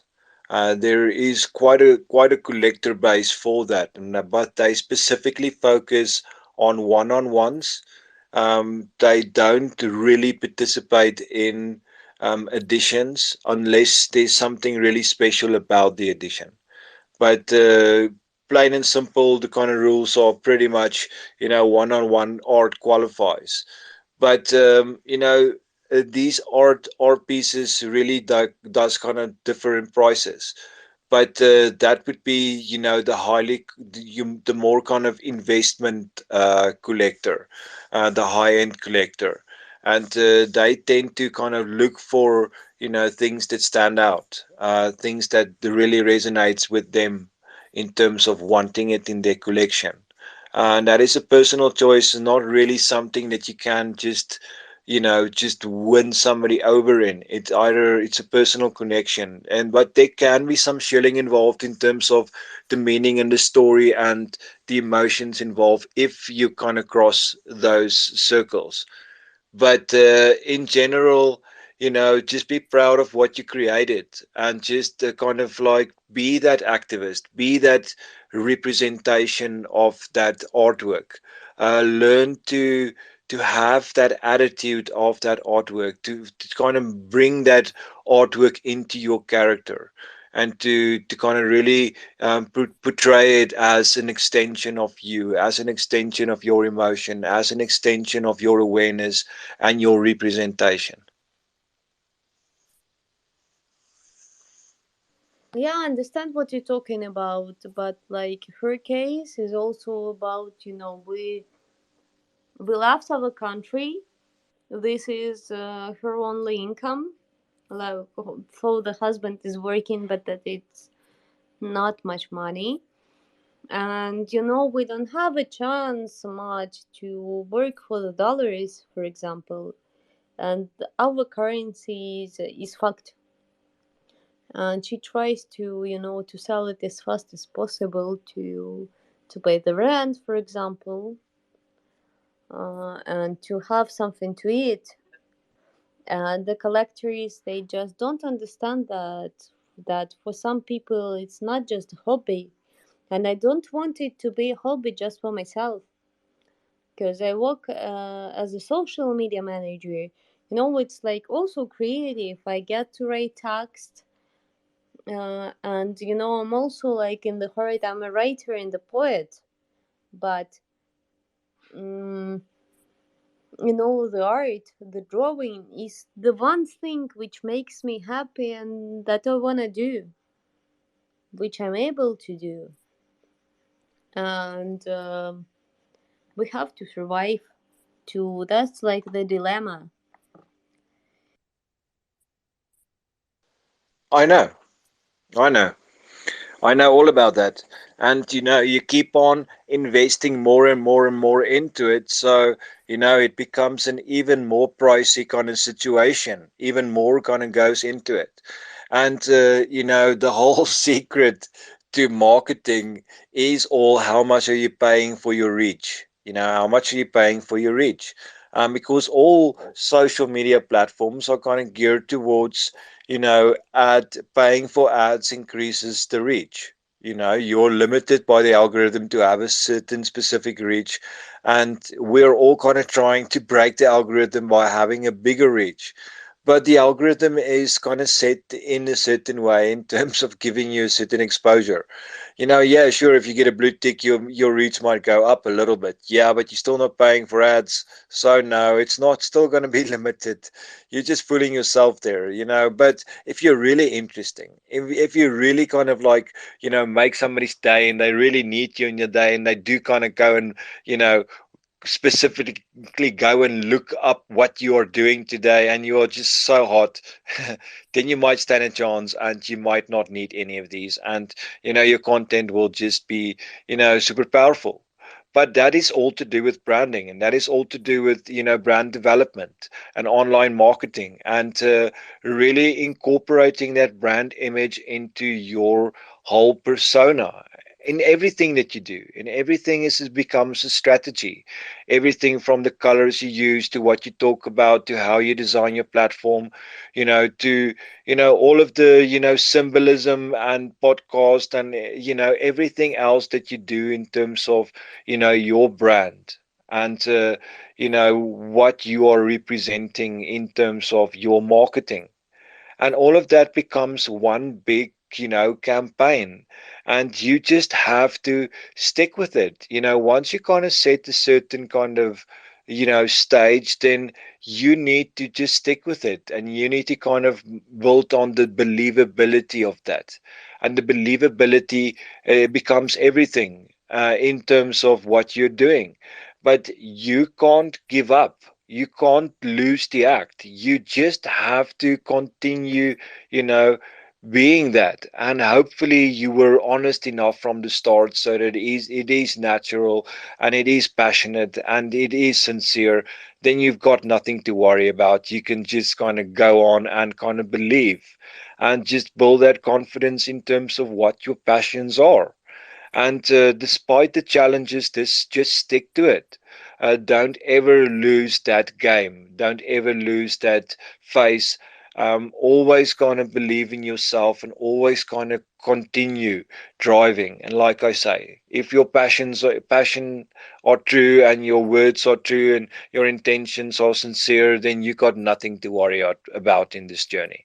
That's what it's all about. And if you kind of got with that, then just keep going. Um, Believing in yourself is, something that nobody can give you quite as much as yourself. And even though we have hiccups in our life and disappointments, the best must shine through. And you need to kind of like believe in yourself and what you're capable of doing. And if you can believe it, if you can convince yourself, you can convince one person. And if you can convince one other person, you can convince the world.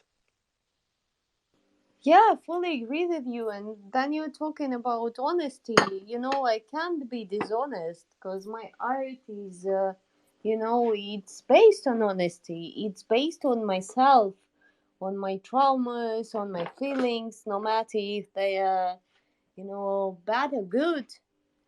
Um, and I keep trying to show the real story, even if it's based on myths or something. It has something behind it more than myths. It has the feeling. It has the pain, or the happiness. And I don't wanna I know there is a trend, and I'm very lucky that my work, because I love nude art, and I'm trying to to explore my body, and to get to love it again. mm, it's like it's get to a trend at some point, but I don't wanna change my style for like someone who wants to get a trendy work, and I think that's all right. And I'm already proud of my work because my mom keeps going and showing it to everyone around. Or that my boyfriend is saying me, "You are so great, I love it." Or then me is sitting near the computer or my iPad and looking at it, and I'm saying, "I'm proud of you."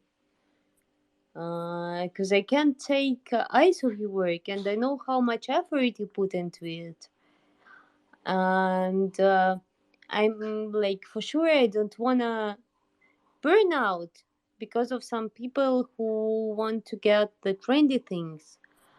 And yeah, what you said about believing in yourself, it's very true.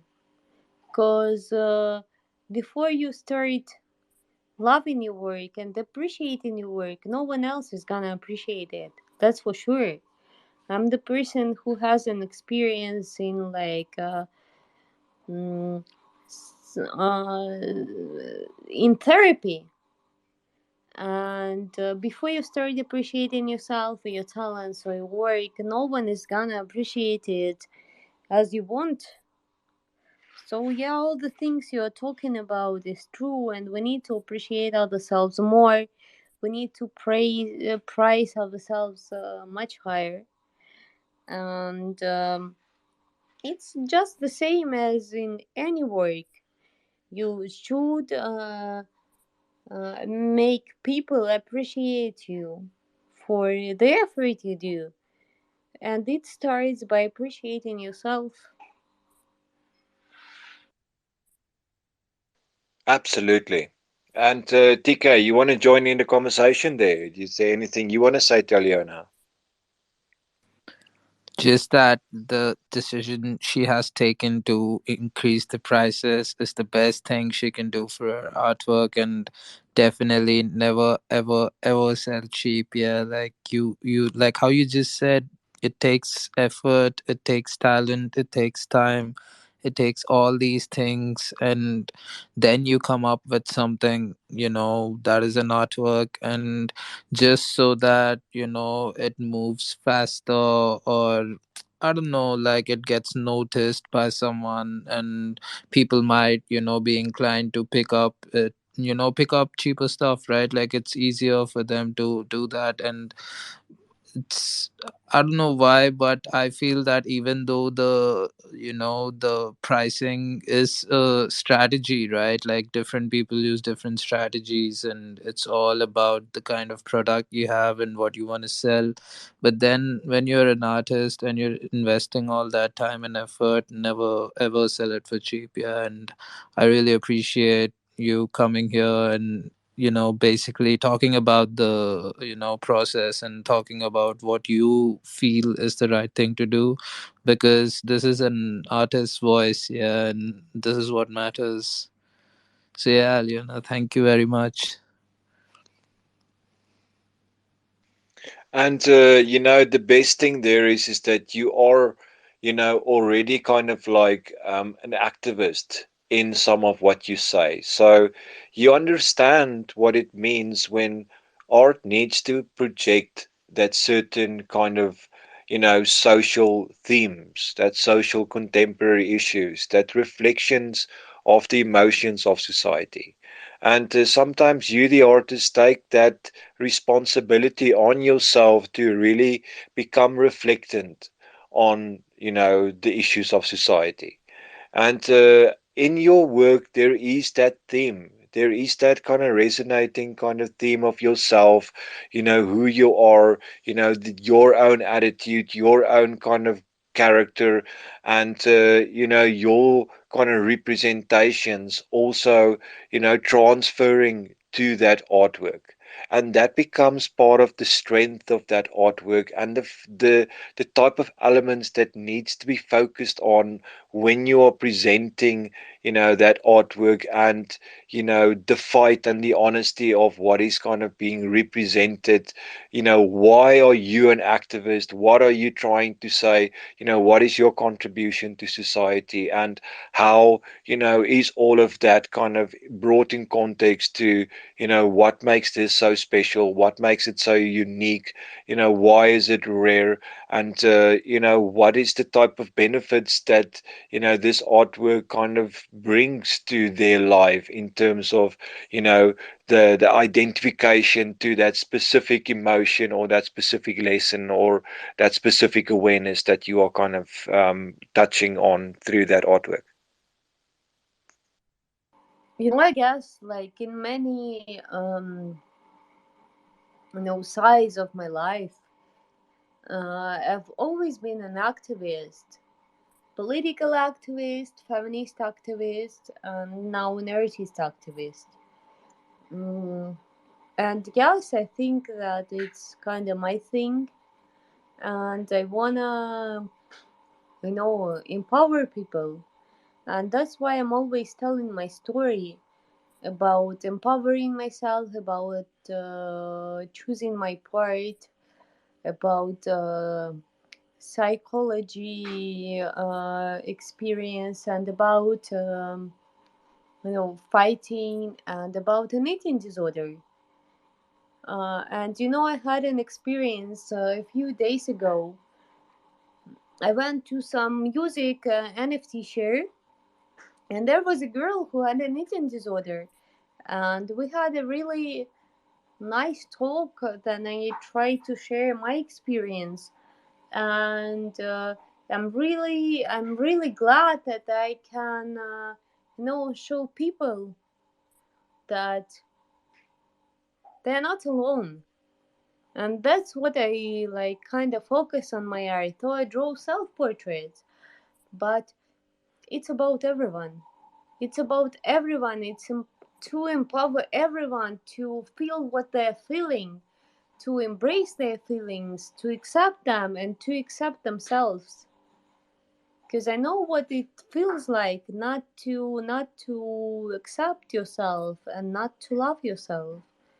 So I'm trying to show my way to the people, for them to have a support, to have, and for myself actually, to have a support around people, because we're meeting each other. So yes, I think that the meaning behind the work is very important. No, absolutely. And don't you ever forget that. Because, that what you just told me there, that is all you need to say. What you see there in this painting is, me. It is me with, my problems, me with my attitude, me with, my darkness, and me with, all of these problems and hiccups that society face, kind of throws in my direction. But yet here I am, powerful. I am king. I'm king over my situations. I'm king over my conditions and, the elements that affects my life, because I persevere, because I am brave, and I am strong enough to represent that I can, be capable of what any man can be capable of. And I am, smart enough to challenge any person. I'm talented enough to challenge, my own prices. And be like that, be that attitude that is being represented in that artwork. Make me see you, the artist, your message, your representation, and win me over through, what I get, how significant it is, why is it significant. And that is always, the first kind of angle that you want to, tackle when you have that chance to kind of identify with the collector. But that will take some, you know, getting used to. You'll need to kind of iron it out by kind of exploring and to kind of always have a different angle in saying the same thing. But or be kind of true to, what you read yourself, and guide the viewers into seeing what you see. You have that opportunity, so you might as well explore it. Um, and powerful artwork, much to believe in and much to see within it. So, you got my support. Thank you so much. Thank you so much. It's really important that what I kind of aiming. And have you seen the work The Serpent? I did, yes. I saw it on your profile, but you're more than welcome to pin it here on top. Sure, sure. And I don't usually base my work on the legends. Oh, I'm rugging. My phone is rugging extremely. Oh, no, it's went back to normal, because I Yeah, usually, like, I use my phone everywhere. I use it for work, so it's kind of cursing me, because it needs some rest. And this one, it's the first time I base something on legends, because there is this Russian folk group which sings a song which really resonates with me. It's called The Serpent's Bride.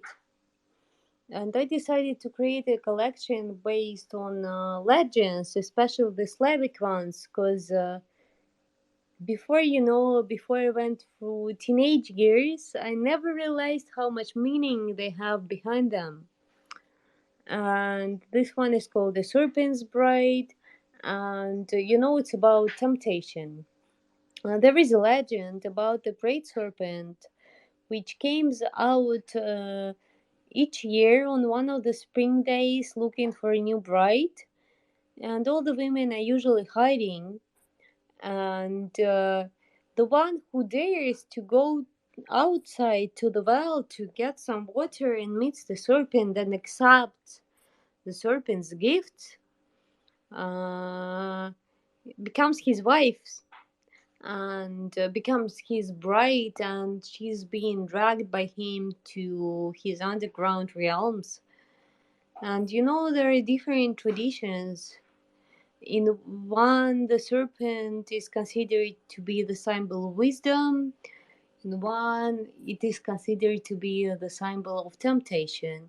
And in my work, it's kind of, the wisdom and temptation at the same time.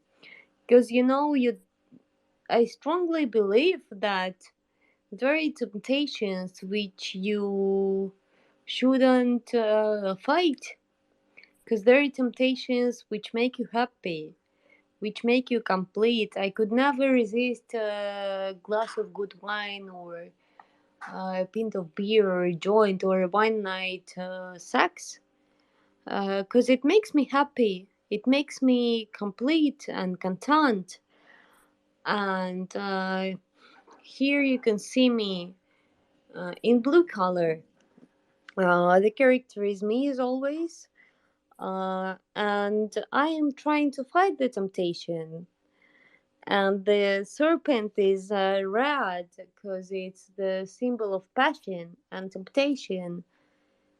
And I'm blue trying to resist it, but you can see the pink color um, starting to reveal on my cheeks and my nipples, because the temptation and passion is starting to develop in me. The question is, who controls who? And should you really resist all the temptations, or should you embrace some of them? But you shouldn't let them take over you. But you should definitely embrace some of them because they make you happy. So that's it about this piece, and I really wanted to talk about it because it means a lot to me. This is the song. This was based on the legend and the song, which has been very important for me, like since the teenage years. And it's about the temptation, about love, about passion, and about love to yourself. And I this see girl. everything that you mentioned there. I really do. I think you've done an awesome job, and that the way that you presented that is quite good. I love the way you presented that. Thank you. And I just wanted to say one thing which I never said while presenting this work. It's an ancient Slavic legend. And the girls used to be hiding from the serpent. And who knows?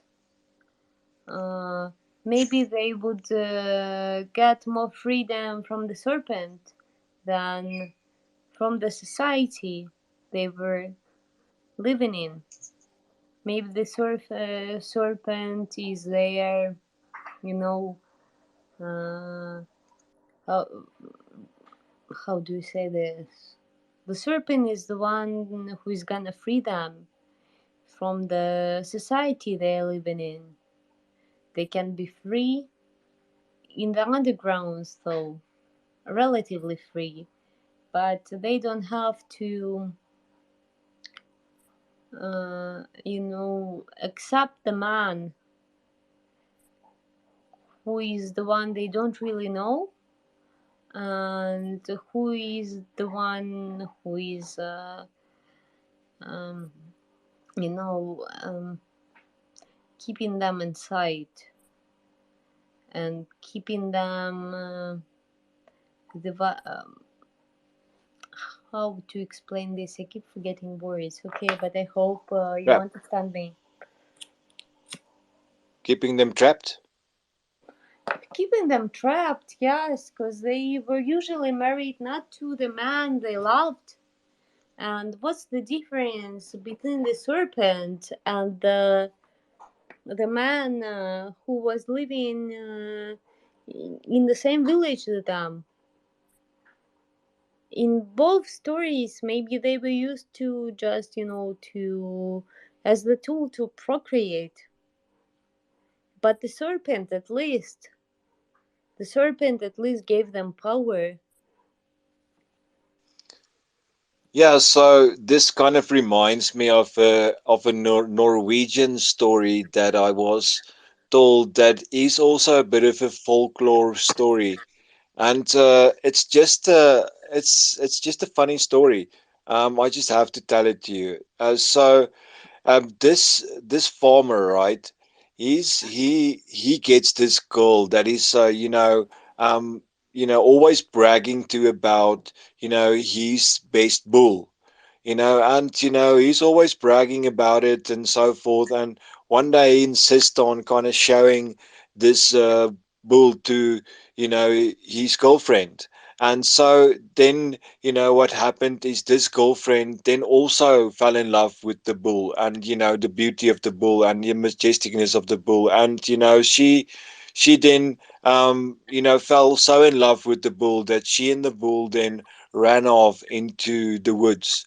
And this farmer then, even though he kind of went out to kind of find his girlfriend and the bull, he never could.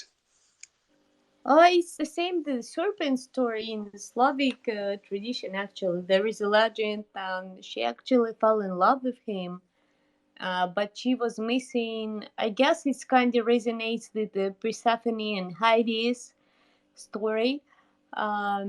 That she fell in love with him, but she really missed the world, which was above the underground, and her brothers killed the serpent, and she couldn't stay in the same house with them because they killed her beloved husband. And I also uh, heard about this legend in some other countries' tradition. And there is also like a Bulgarian story, like the this country they have a lot of legends about the serpents, and Serbians too. So yes, the serpent is kind of the international symbol. But there is a fairy tale uh, about one of Russian writers, uh, about there is a region in Russia which divides the Asia and Europe by the mountains. It's called Ural, and there the serpent was considered as one of the wisest creatures. So yeah, it like the serpent comes from one nation to another, and there are dragons in European mythology and Asian mythology, and we come to the dragon in Slavic mythology, and they're all different, and they all symbolized actually the, I guess, the wisdom and the temptation mostly. And the temptation is all usually attached to the females, and we keep suffering because the Bible said that the first sin was committed by Eve. But I'm actually, I'm more close to the Lilith from the, Jews tradition, who didn't agree to obey to Adam. And she's considered like, the witch and the devilish woman. And if also like she didn't accept to, to follow her husband in the beginning, and that is the thing that religion should reconsider, I think. I'm sorry I'm taking so long. I just got No, very you're talkative. dead on there, but there are, it's actually about more than that. So what Yes. is happening is the sins of society are blamed on a woman, but the sins of society. So in that regard, you really need to kind of look at the bigger picture of the representation within all of this. So what happened was, society started kind of settling down, forming, bigger groups and communities and civilizations. And these civilizations really changed the name of the game in terms of the laws and moral ethics of societies. So then what started happening is you started getting these, kind of monotheistic kind of religions becoming dominant in their kind of codes and so forth. But all of them are really just a reflection of, the ancient stories and the Yes, ancient yes, tradition. it is. But what happened there is they when society started shaping, then all of a sudden new sins started coming into the societies that they haven't been aware of yet. And you started getting, certain things like adultery and, lust and all of these type of things kind of forming coming into the equation. And then also, their set standards on, religious values and so forth. But then the primarily kind of essence, what you're talking about there, that sin of, Eve, is now the sin of, the knowledge and, the lust and the shame. And but that is actually more a reflection on, the agricultural growth of society and how women's instigated, that planting of the seed and, the nurturing of the seed, and how that changed that lifestyle of hunter and gatherer to that agriculturist kind of civilizations that Uh, then blossomed. And then for them to kind of function, then they kind of brought rules in against the women.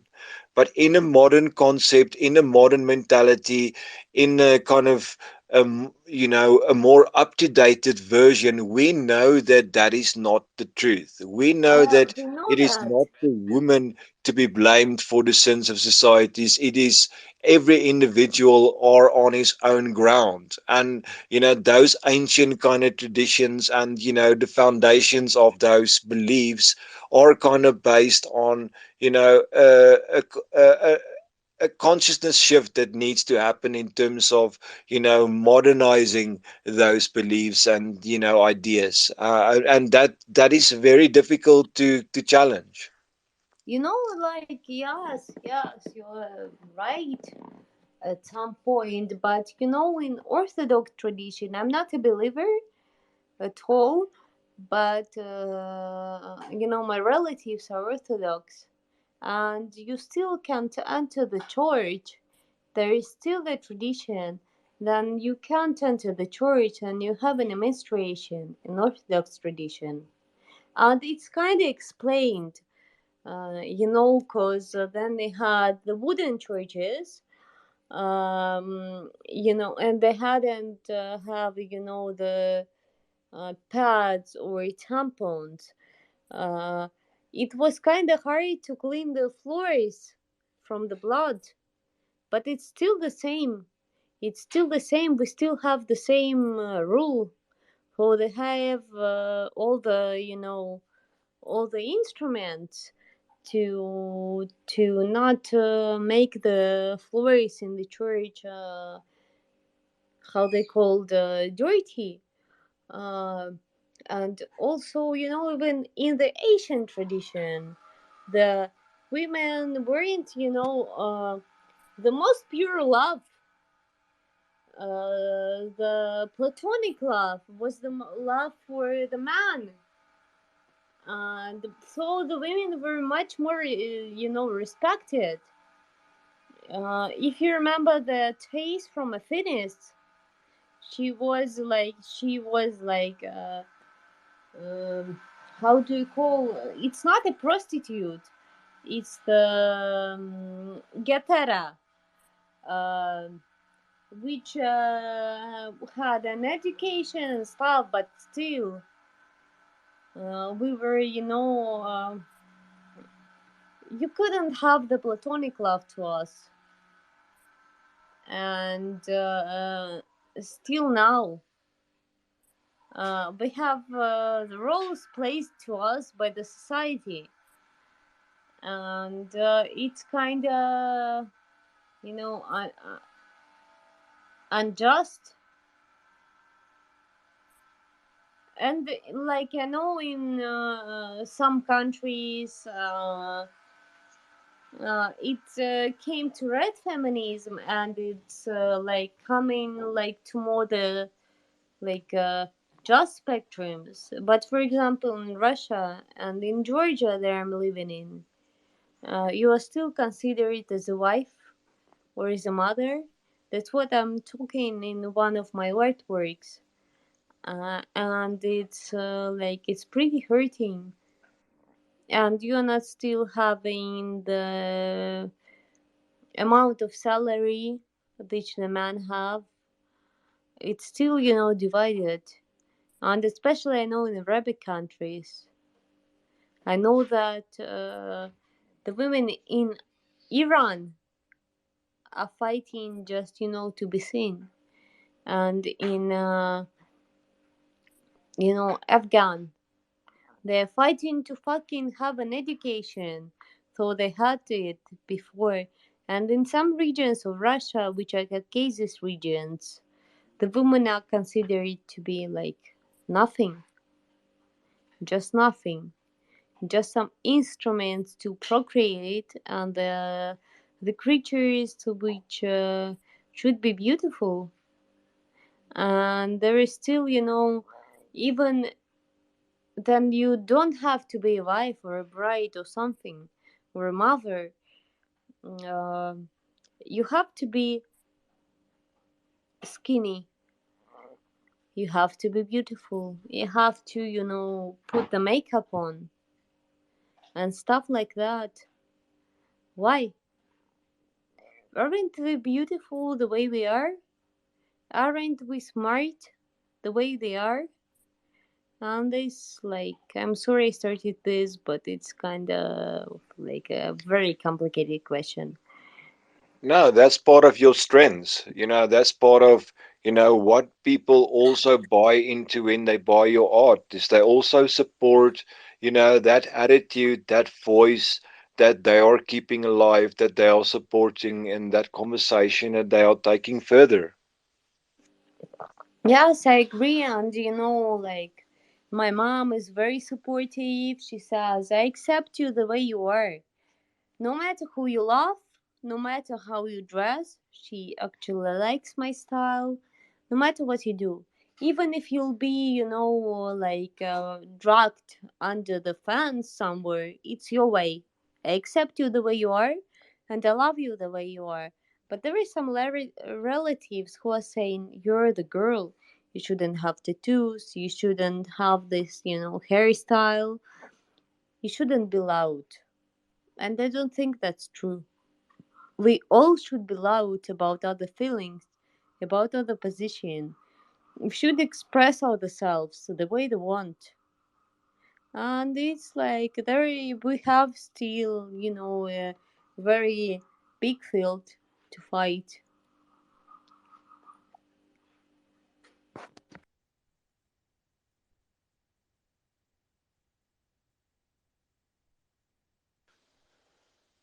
Just struggling with this mic, sorry.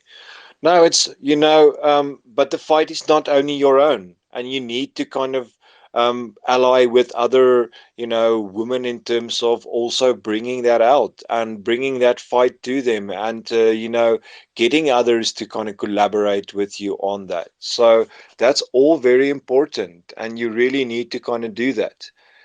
And yeah, I also see that we just got joined there by a couple of other speakers, including Art Writing. So, Art Writing, I see you down there. Thank you for the visit. And we also got Bahar up here in the stage. Um, so, let's also get to Bahar there. Bahar, how are you doing today? And what if have you been listening to some of the conversation here with Aliona? Hi dear, how are you? I am fine, but I can't hear your conversation. I don't know what about talking. What about talking?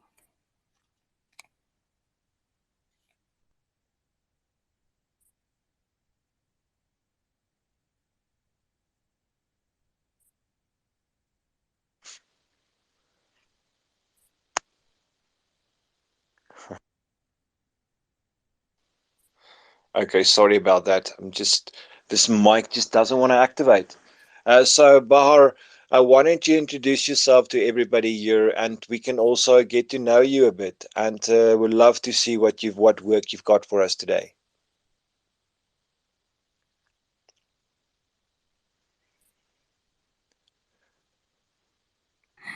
Sorry, dear. My English is not good and I can't understand your question. Sorry. Okay, it's okay.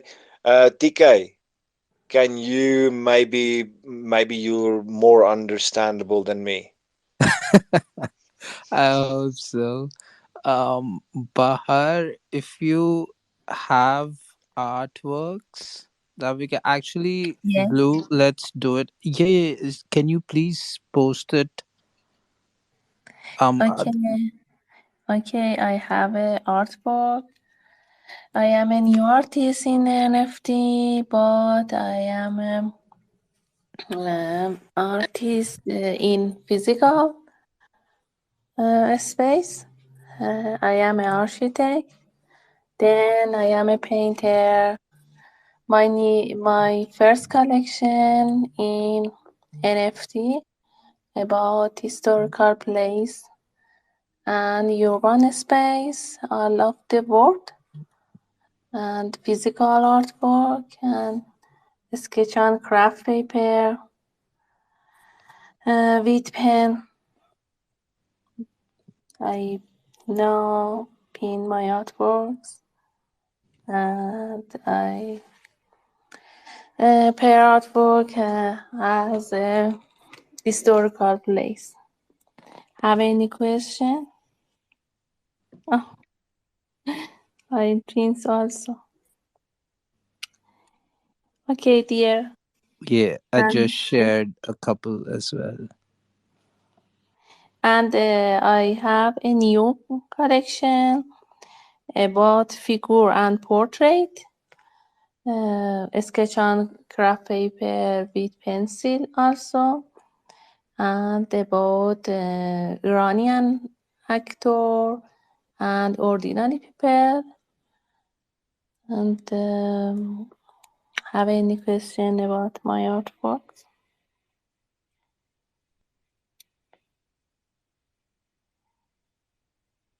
No, none actually. It just looks so nice. Though I wanted to ask you, what medium do you sketch on, or how do you make these basically? Craft paper type of paper, brown paper. Have a brown paper, color paper, brown, and I sketch on craft paper with pen or pencil. Historical place with pen and portrait with pencil. Nice, love it. Thank you. Blue, is your mic issue sorted? Yes, tell me, Bahar, who is this person that you drew here? Is it your grandfather? Is it somebody that you know? Tell us about this character. No. Ordinary people in Iran. I sketch on ordinary people. Know my father. About one people, one old person, and I like Jason and sketch about him. Uh, and figure and 3 or 4 portrait in my collection about Iranian actor. Okay. And yes, I really like the fact that you also have it as a one-on-one there for 40 days. So that's good. That really kind of shows that you put some time and effort into this, and I like that you kind of done that. So so tell me about your kind of career. Do you do mainly drawings? You also an architect, is it?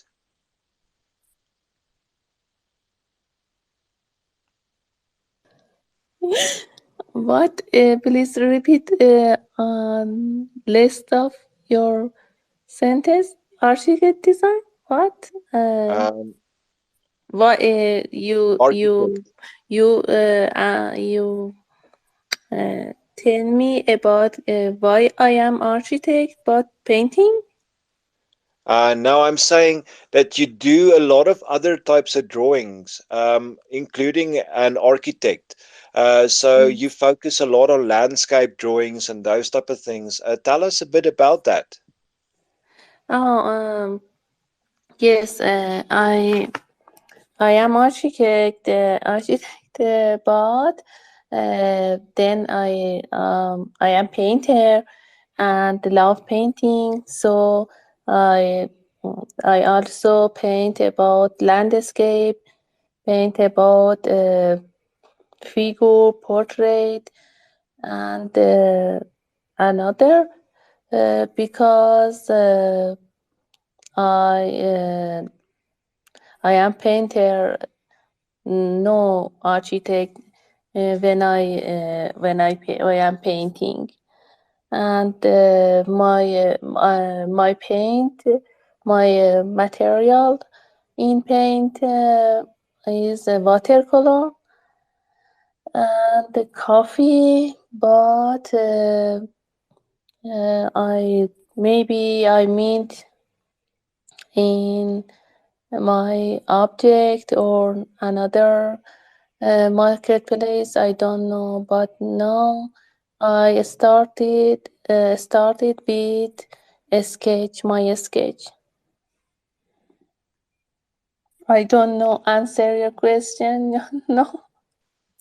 Yes, good. Thank you very much. Thank you And very much. you've got some really good drawings there. I'm absolutely amazed with some of your talents. You've got really good drawings. It really gives that sense of, that essence of that landscape. What that architecture tries to represent in terms of cultural heritage, and you nail it. So well done. Thank you so much. Thank you, dear. Thank you. Let me talk and share my artwork. Thank you. No problem at all. And always welcome. So now that I've got Odd Writings and Aliona here, Aliona, I also want to tell you that I'm opening this initiative now for When Art is a Voice, where we're giving the theme of When Art is a Voice to the writers. So if you're a writer and you feel you can write something that is called When Art is a Voice, then by all means do so. I will start releasing those as readable NFTs from the start of next month. And that is also one of the reasons why I really wanted to talk to you there, Art Writings. It was about this prospect of kind of getting you on board this When Art is a Voice collection. So, but I also want everybody else to get to know you. So, Art Writings, why don't you start by introducing yourself to everybody else here before we kind of dive into all that? Well, thanks a lot for inviting me. I saw your message and about this talk, and I'm actually hardly ever here on Friday, Saturday, or Sunday because which is where I'm at. But I generally take care of my parents on the weekend, and so but this weekend is slightly different, and our normal visit to the parents has been canceled. So it's actually very coincidental that I happened to log on right when you sent that little message. In any case, I'm glad to meet everybody. I write poetry. I have several different types, but I try to concentrate on poetry that reads the same backwards and forwards. If you read it word by word, those are word unit palindromes. I have one. Well, I mean, I've got several, but I've got one posted as my pinned tweet. Now, I can't myself put a copy of that up in the Nest because I'm actually on a desktop and I use an Android emulator in order to participate in these spaces. And so the fact that I use an Android emulator, however, means I don't have the ability to put stuff up there. So if you want to see what it looks like, check out my pinned tweet as an example of one of them. I make my own NFTs and I publish poetry in various journals. I have some collections of my own that I self-published, and yeah, essentially that's I guess I concentrate on those. There are other things I do. I write some haiku, and I put them on background of artificially intelligently generated images that are based off of the words of the haiku. And so I don't know. I've got those things, and I'm glad that you are interested in my stuff. So thank you for allowing me to speak. Okay, so what do you know about Blue to Black, if I may ask? Well, when I first got your message, I did look. I did look a little bit about your items. I remember that I replied saying I wasn't quite sure if I would have the time. It was a while ago, but it was. I know it was about emerging artists and about giving a voice to people that don't normally. At least that's the impression I got, that don't normally easily have a voice. Now I may be, let me know if I'm mistaken on that, because I'm going off of memory and my memory is not that great. So I still have a lot to learn That's about. pretty good. That's Okay. pretty good. So I am a curator, and therefore I do first kind of like see, who to pitch to, and I also pitch to kind of everybody. But I when I pitch to certain selected individuals, I really have already kind of looked at you. I have already kind of like um, asked myself, am I willing to represent you? Am I, would I believe in kind of, the investment into you, obviously? And what do I see and what do I want the rest of the community to see when, in terms of what I recognize in you, and what is the talents that I'm willing to kind of build within the different people that I kind of ask to participate. And at this moment, I'm really focusing on writers, trying to get writers part of this initiative of When Art is a Voice, because it is about unifying the art. It is about, kind of cleaning the slate and saying, yes, the modern, international, contemporary, timeline needs a bit of a refresh, and it needs to be more honest, more inclusive of, global cultures and traditions, and, you know, a lot of other elements, really comes into play: globalization, modernism, and also decolonization of the arts, and really kind of refreshing some of these ancient traditions and cultures and ceremonies and religions and so forth, that really can be revived through the arts, and kind of new breath being given to that's beautiful cultures that the art world can represent, and all the hidden gems and lost stories that are kind of out there in the world, and giving voice to all of that, plus kind of like paying homage to the real voice of the underground, which is the voice of injustice. It is the voice of this outcry of the society in order to be heard, and that stronger themes, that stronger issues of contemporary issues, that really starts becoming reflected, and the awarenesses that gets raised around that. And just the amount of courage and bravery that it takes to kind of stand out in the underground. Sometimes that means that you'll be alternative, and you will have like a select kind of audience. but here we want to kind of bring the arts together, and we want to bring all these kind of alternative voices together. And we do that through this collection of, When Art is a Voice, which then really represents the voice of Blue to Black. Well, that's all sounds wonderful. I mean, it's a great idea. It's obviously needed in society. And I see the title of of this space is issue 3, Art Lounge. So obviously you've already come out with several issues. When you accept writers, are you planning to do that on issue 4, issue 5? Is there a timeline for that? So what's happening here is that this is the Art Lounge has been running for over a year, about a year and a half now. But this is the issue 3 is a recorded space specifically designed for YouTube. So it is more about having an interview with you, and then you having the ability to kind of take things out of that and remix it from YouTube in terms of using it on your own platform. And I give that rights and that permission away to the artist to use anything on the space in terms of self promotion. So this is a self promotion space. It's really aimed at, giving you that interview or giving you that kind of space where you can express what you're about, and, be meaningful and intentional about that. And then using the space to kind of, to gear towards your self promotion, isolating your own voice, and, places where you're talking about your brand and about your, your logo and your slogan, and, what you represent, and, a bit about your poetry, a presentation or whatever. And then being capable to kind of like, drag that out somewhere, put that somewhere, make it useful, and kind of just playing a role in bringing awareness to that, bringing awareness to the ability of doing that.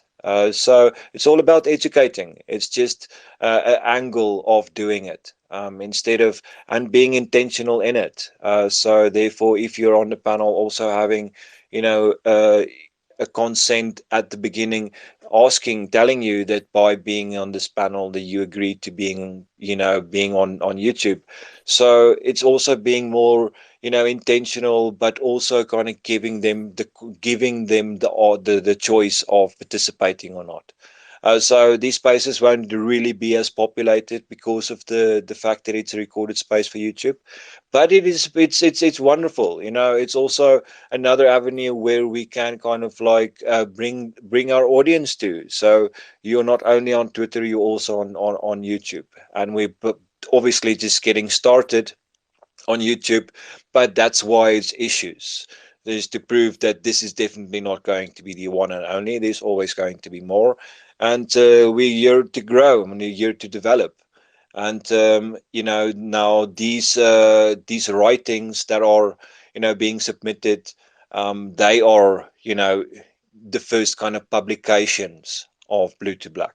So looking forward to that. So yes, if you're in the kind of publications, or you want to kind of like have something to write about, I'm also thinking of generating a type of a magazine type of idea around all of this, where different artists can come together and they can write something. And what we'll do is, we'll say like, this is what it costs, this is everybody's share.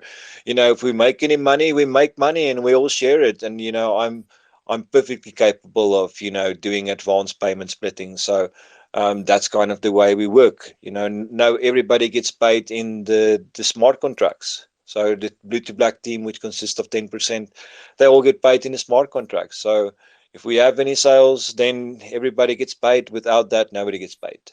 So everybody have the same goal. Everybody wants us to succeed, and that makes me trust my team. And we've got some great people on board.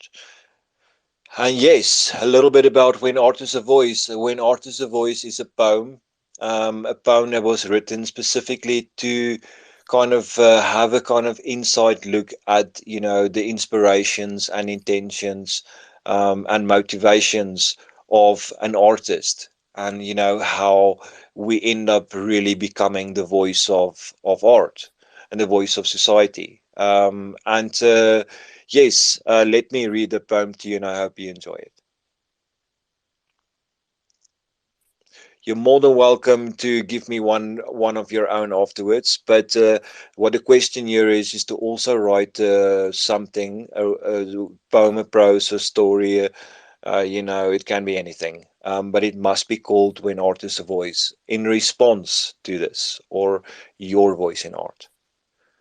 Um, when art has a voice.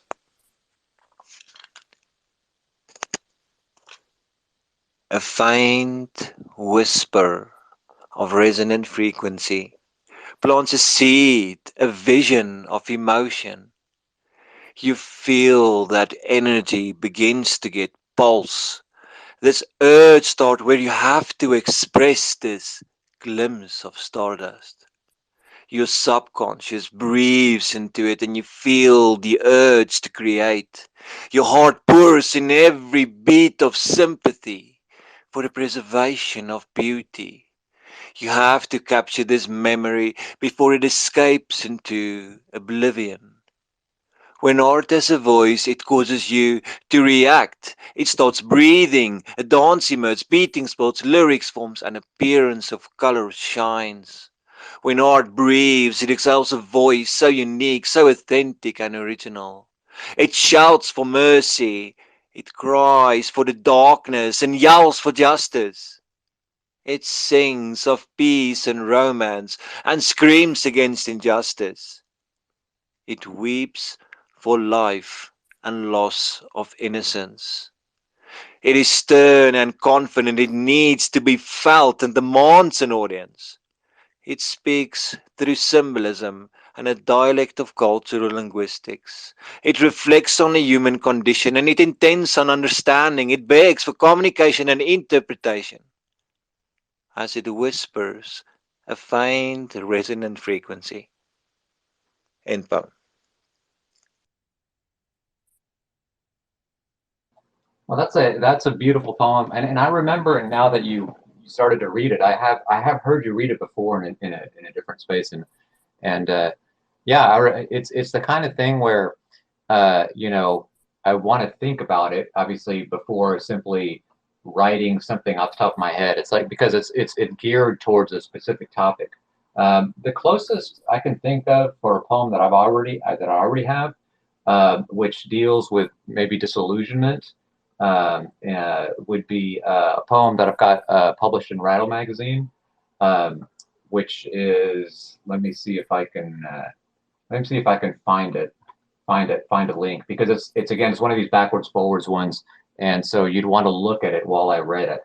Although I'm a little bit hesitant to read these palindrome word unit palindrome ones because they're much better.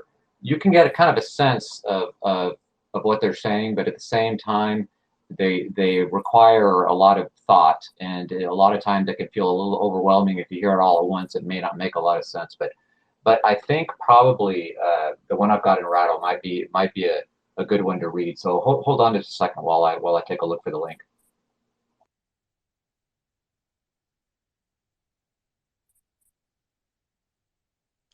Now, TK here is also a writer, and he also does quite well in his writing. So, TK, you're also welcome to participate in that.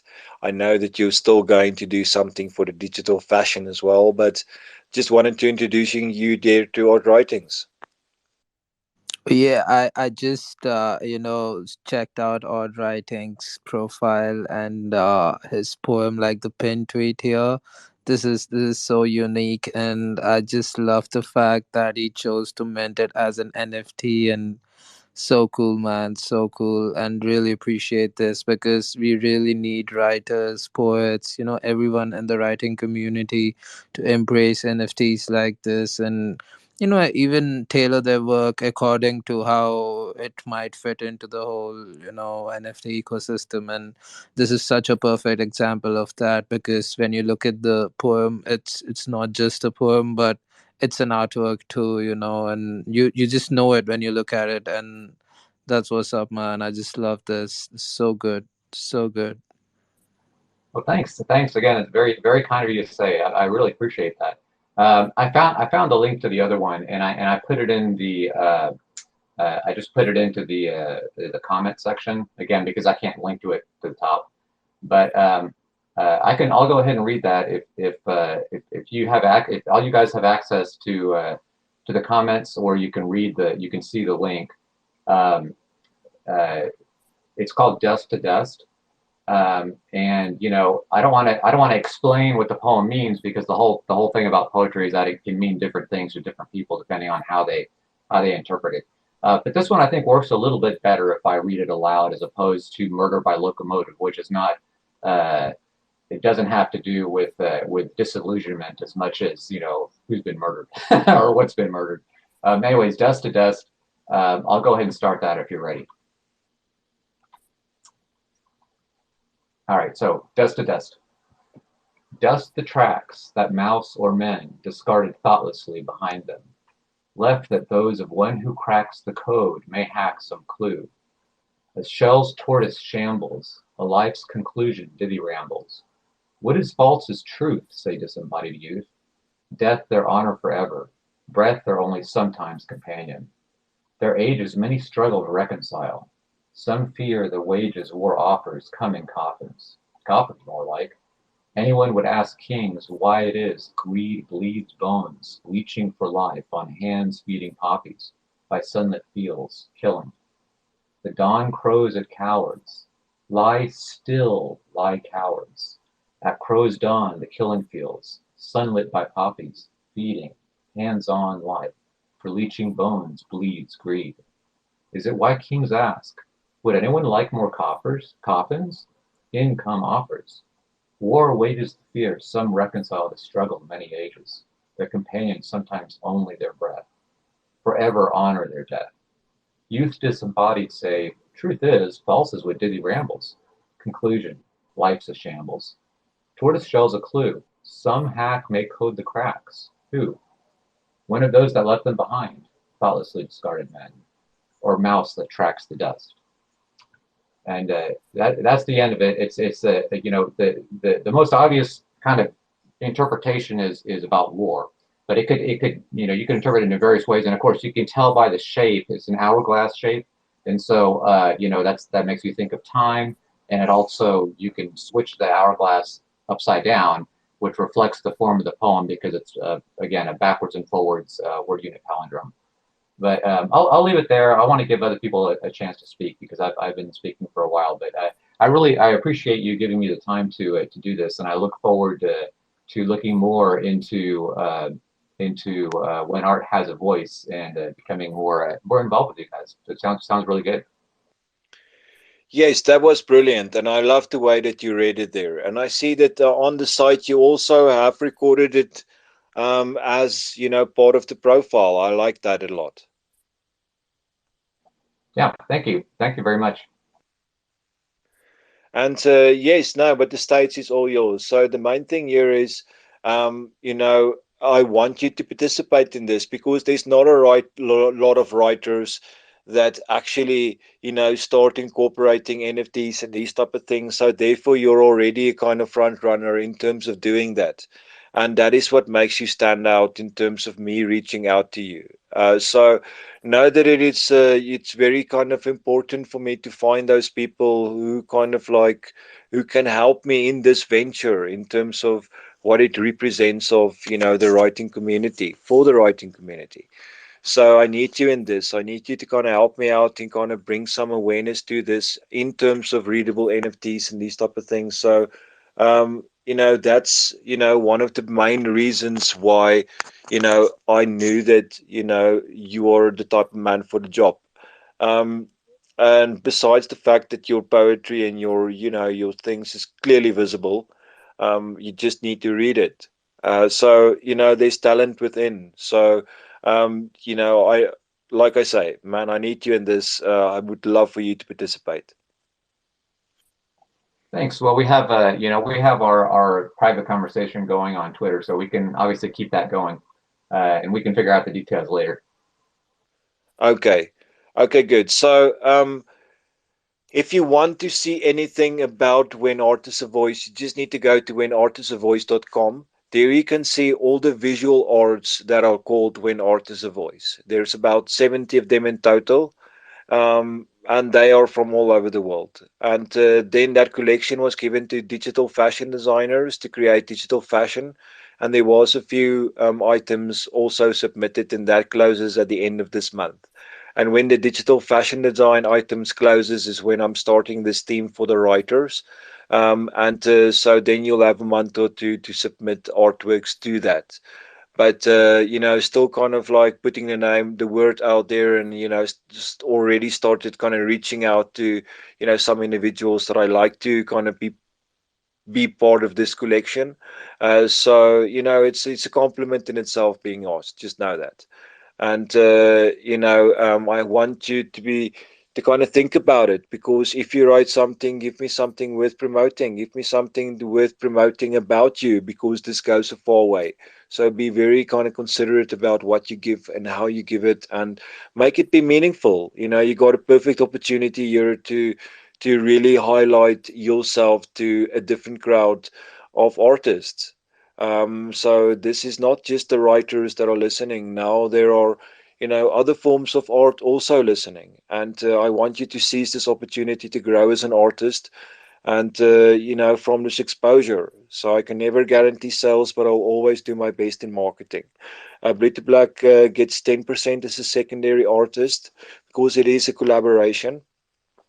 And then, um, like I say, just be proud of what you create. And we will ask about $65 for this artwork. So yes, put your soul into put some soul into it. That is, there's 25 in that edition. So I want you to feel proud of what you've submitted. I will stand by the price. That is the price that I've asked for all of the other NFTs. I will ask the same for these. And that is just the way it goes. That is kind of Polygon chain. That's about it. It's all about representing a bigger voice and a community, and make this be whatever you want it to be, but seize this opportunity with all you can, because it really is about creating a historical collection here.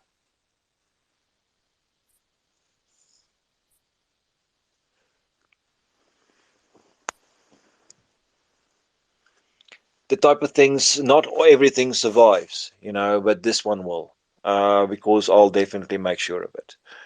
So let's get rolling there then to Lollipop People. Lolly People, how are you doing today?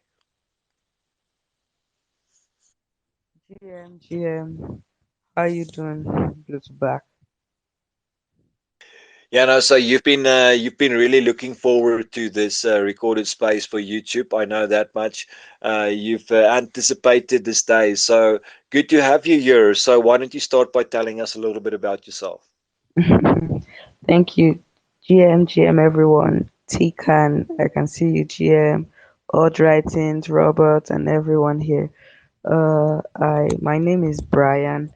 I'm an NFT artist. I am a teenager, 14-year-old NFT artist who creates digital art. So that should be enough. Let me just pin up one of my latest works. Okay.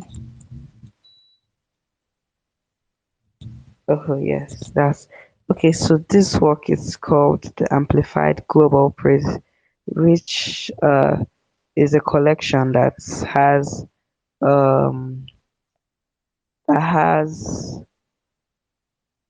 choir members, like singers, basically. So in this art, it's just showing us that when the choir sings, there is unity. So this is the voice. What this artwork is saying is that we should be united just like the choir. And if you notice, each one has a different skin color, which is also showing the unity or the uh diversity. So you understand if you get. So that's basically it. That's what it's mostly about.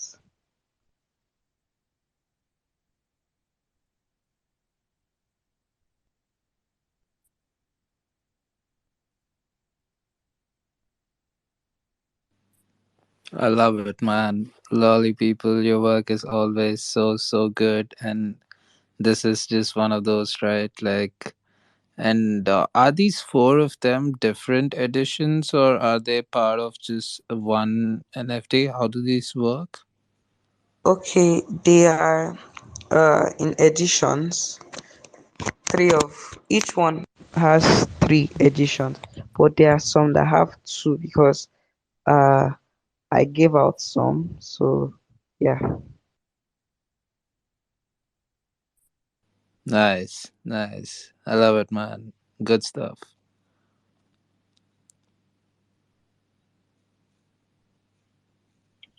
Blue, you Uh, here? Um, can I just say something? One more thing. yes, Okay, yes, please. this artwork also shows that they sing different parts.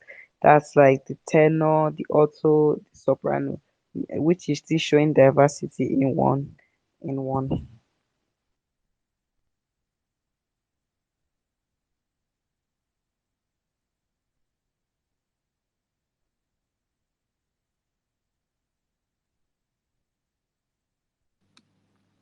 Just checking with Blue. Man, I don't know what's going on with this microphone. I've been tapping that thing like 20 times and it just doesn't activate. Um, I think my phone was just a bit frozen there. So let's get back to Lolly people there. So I'm going to look at this amplified global. I know you're already putting up something else there. So let's just kind of dive into this one first. So 5 Tezos is very very cheap. So I think you should definitely have a chance. Definitely getting a few sales. It's outrageous. But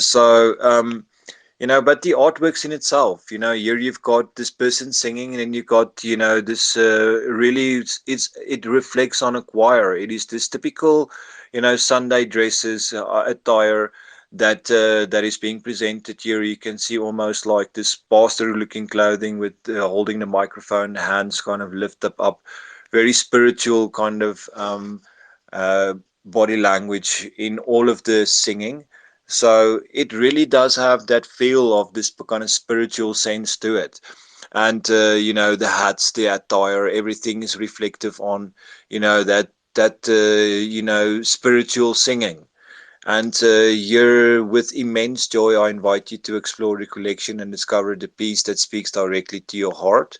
So, tell us a little bit about, this kind of why is there such a spiritual element to the singers here? If you want to clarify that, is that to you the joy of singing, or yeah, do elaborate. Oh, okay. Like I said earlier, when the choir is singing, they are united and they sing different parts, but they all sing the same song and when they sing together, it makes it beautiful. That's where the different choir members came from. And if you notice, they are all they have different skin colors and they sing different parts, like I've said earlier, the soprano and the rest, showing diversity in one. Yes, that's true. All of them have different voices and different tones and so forth. So they all contribute to the unity and the overall kind of emotions of the song. And it also brings more voices and more, strengths to, the power of the song, because every voice kind of jumps on top of each other, making it even more loud. So they also amplify each other in terms of that type of praise. So amplified praise and amplified, unity of the song. So really can see that. So congratulations. Thank you so much. Thank you so much. And you were saying that you wanted to pin up another artwork there. You're more than welcome. No, it's the same. It's just like the singles. Oh, okay, okay. Mm. Yeah, now, and tell us about how did you create these artworks? Are you doing it on your tablet or something? No, I drew them on my phone. Yeah, I drew them on my phone. I also Oh, nice one. And are you kind of like just going collection by collection, or how are you kind of approaching this drawing? Have you already got an idea for what you want to do next, or how are you working through this? Have you got a strategy in mind? You just drawing whatever you want? How are you going about it? Okay, so I'm doing collection by collection. So this is like my second collection. I should be planning the next collection, which is not going to be the same theme with this. This is praise. The next one should be something else, just showing the same unity. We should not be that. We should not be discriminating each other. We should be united as one because we are the same people. No, absolutely. I like that. And you're doing quite well. Have you had any sales with this yet? I've not had any sales at all, like no single sale. I wanted to invest in Tezos there myself. At first, I have done a project on Tezos with Roberto here. And, the same thing happened there. I thought we had something really brilliant, something really good, had all the qualities of a great, that really could have, a couple of sales. And then we put it super cheap because we wanted to do it for, an initiative and all that. And I felt like, yeah, well, let's do some promoting around it. And I did kind of tap into promoting it as well and in context to others and so forth. And everything was good. We got some people on board it and all that lot, but I wasn't happy with the Teso sales. I wasn't happy with the prices that needed to conform to. And because of that, I think I'm rugging in a moment, but because of that, I kind of like didn't invest any much more into Tezos. And I kind of got a scare about Tezos in terms of, the outrageously cheap prices that it's associated with. And because of that, I decided not to use Tezos for minting these artworks and rather go to, a unique website and, Polygon. I'll rather start fresh with Polygon than, have that reputation of cheap artworks. And I'm very scared about that. I'm scared about what that does to the art community. Okay. So you're saying that the Polygon community or the Polygon network is better than the Tezos? I'm just saying Tezos already have a reputation for very cheap prices for artworks. And I don't think it's fair.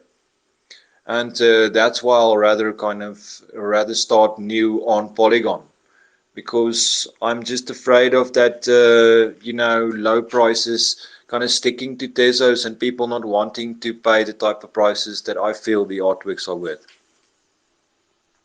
Oh, okay. Well, thank you so much for everything. I'm just hopeful that someone will get the message and patronize the artwork. Hopefully. Thank you so much, Blue to Black and Tikan and everyone here for listening.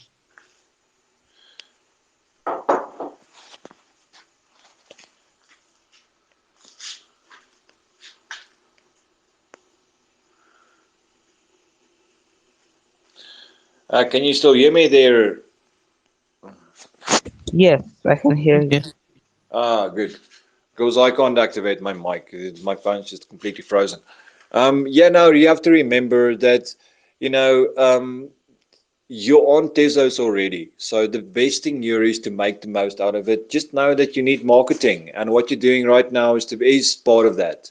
Getting yourself out there, you're getting the brand kind of out there, and you're doing your part in terms of promoting it.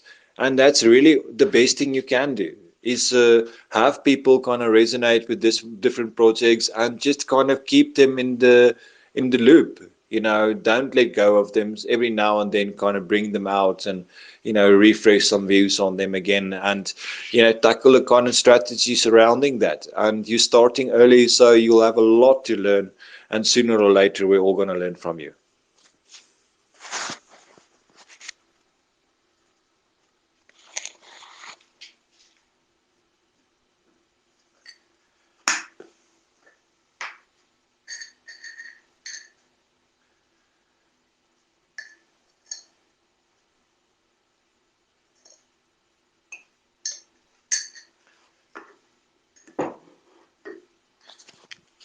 Okay, good. So we also got joined here by Mewish. Mewish, how are you doing today?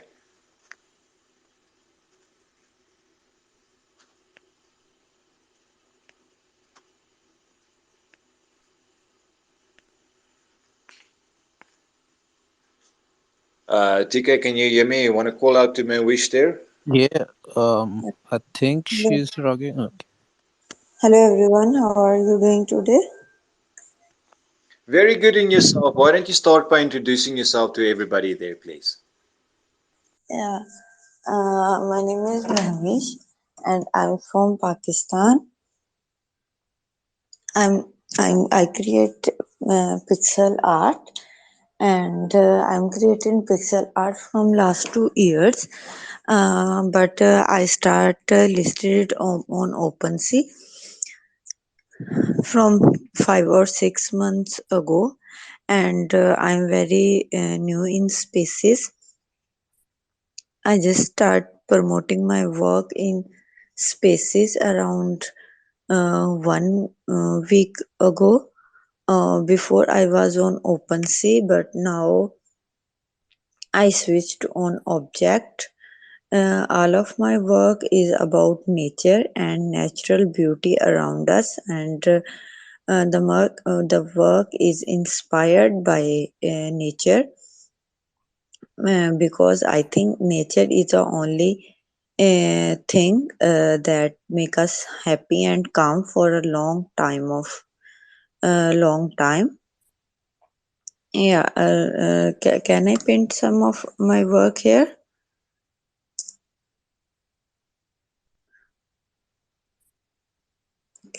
Can you guys hear me? Yes, by all means. Sorry, this microphone of mine is acting up a little bit. I just sometimes it just doesn't respond. By all means, go ahead. Yeah, I just paint here. Can you see it? I'll have a look.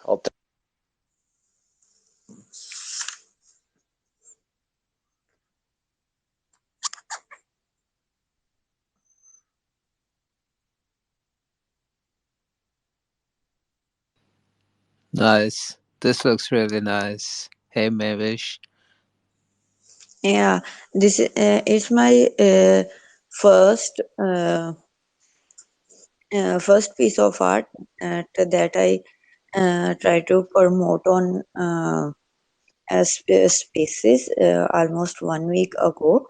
So all the community and artists show a lot of love and respect for my work, and I'm very grateful for that. And it was listed on OpenSea before, and so some of my friends told me that I should switch on Object, and it will be helpful to sell my work. So now it's on Object.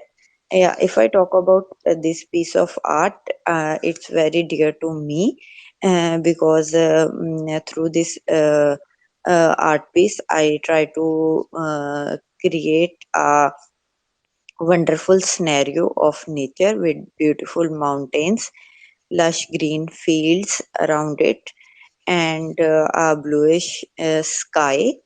All of my work is all about nature, and yeah, because I feel nature is only thing uh, that that never make me us bore if we are able to feel the nature. Yeah, and this art piece, I use reference to create it, because I try it free-handedly and it's not be done neatly. Some of my art pieces, as if you can um, uh, visit my profile, the one piece is here, Jardinier, Love Jardinier. It's free-handed, and the beauty of nature is also free-handed. I create free-handedly. Yeah, that's all. I want to say. If you want to say something now. Is my mic activated now? Can you hear me? Yeah. So I had a look at the artwork there. It is this pixel art about the landscape. You got the mountains kind of falling down, and then it's really kind of falling into this rolling hills with this green, foreground, and then the blue skies and kind of disappearing into the horizon. So tell me about the location. Is it an actual location that was used, or is it imaginative? And how was it created? Uh, no, it's not imagination. I guess imagination is something that's not be real, but it's real. It's in it's means anywhere in the world, the mountains, these green grounds and skies everywhere in the world. So it's not imagination. And the second thing which you ask how I created it, I created it on pixel art in 16 by 16 sorry, 32 by 32 canvas, and I used reference to create this piece of art.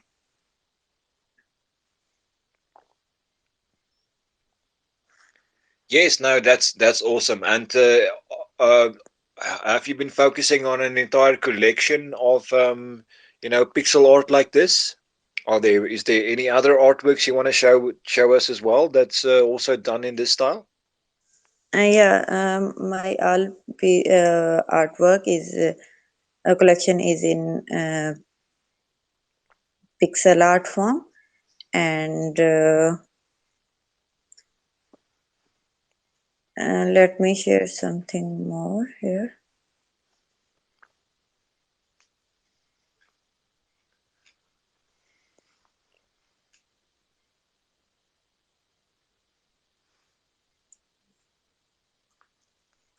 Yeah, I share one more piece here. It's a love jardinier and some kind of flower pot, a plant pot, and through this piece of art, I just try to make the people realize the importance of plants, and we should take steps to grow and protect the plants to add more details and beauty. I just create the leaves of the plant in heart shape, if you guys can notice it. And the reason behind it, the heart shaped leaves, these leaves show the love and respect for one's gardener or a person who take care the plant, and just these heart shaped leaves gives us positive and love vibes. And all of my collection is in pixel art. These are all one-on-one editions and minted on object now. The love vibes are I just minted it today, and it's 8 editions, and 3 of them is sold out. And the if I talk about second piece I paint here, and it's 10 editions, and 2 of them are sold. Okay, good. I'll have a look at that now.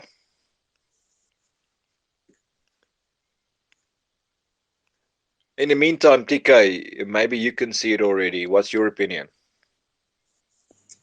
Oh yeah, the Love Jardinier. This one looks really nice, yeah, because it has this raw pixel effect to the whole thing, and when you look at it, like there's a hidden meaning as well, because both the leaves are shaped like hearts, and that's very symbolic in its own way, and I really like that.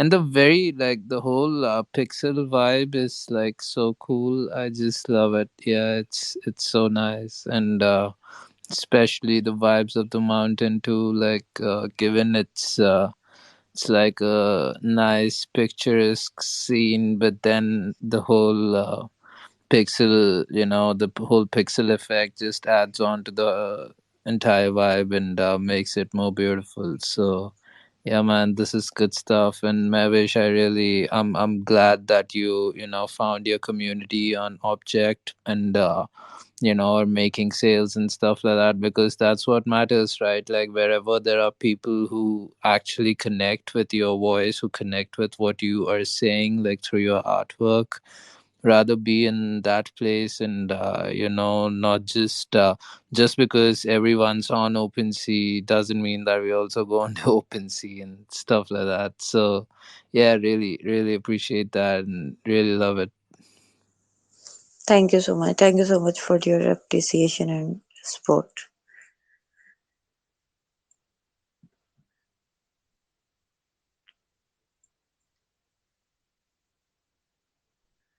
Hey, Blue and Black, can you hear me? I think he's having network issues and we might get rugged out. I'm not sure. Like, I have to wait for Blue to, just come back. Okay, he's back. Yeah, thank you. Uh, I can see that top again. Okay, so let's talk about this Love the Jardinier. Yes, three Tazos, 10 editions. If there is anything which can save the world, is only love. Love not only for ourselves, but also for nature around us, especially plants. Love the plant and let them grow. And here we've got quite a kind of like a pot plant with these two leaves kind of being symbolized here in this pixel art. So yes, it really kind of portrays that kind of flower love, and by at a distance, it really gives that resonates with that pot plant with the leaves. You can almost see the jardiniera in there. So yeah, it's a good awareness that's around it, and for what you can do with pixel art, you're doing quite well. Thank you so much. Thank you. And are you mainly focusing on pixel art, or is there other forms of art that you also explore? No, I just doing pixel art because I'm very bad in drawing. So I never try like physical art or anything. I try some. I also try Photoshop to create any other pieces by mix and merge different photos. But I not enjoy that work, so I just come back on pixel art. And have you ever given your pixel art to artificial intelligence to translate into something else? No, I never try this Maybe you should try. because I love, yeah, because I love just Yeah, pure pixel take art. anything, take this one and put it as, the inspiration for the artwork that needs to be created by AI, and just see kind of what it comes up with. For instance, if Robert, are you there in the crowd? If you can give me an emoji. Either way, we can experiment with this, and if Robert was there, I could probably quickly get him to kind of try something out there for you. But yes, it's just so many different things you can do with it. So play around with it, make the collection, get different angles, collaborate with other artists with the same artwork or with different ones. Really enjoy this time with NFTs and so forth. It can be quite a communal thing. Thank you so much.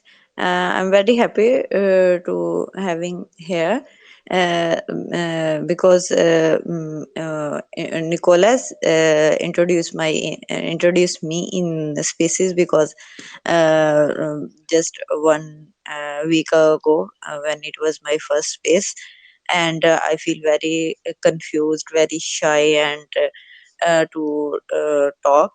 And then he just provoked me and uh, push me to do this. So and he also told me about you blue and black, and he said me you should present your work in his spaces.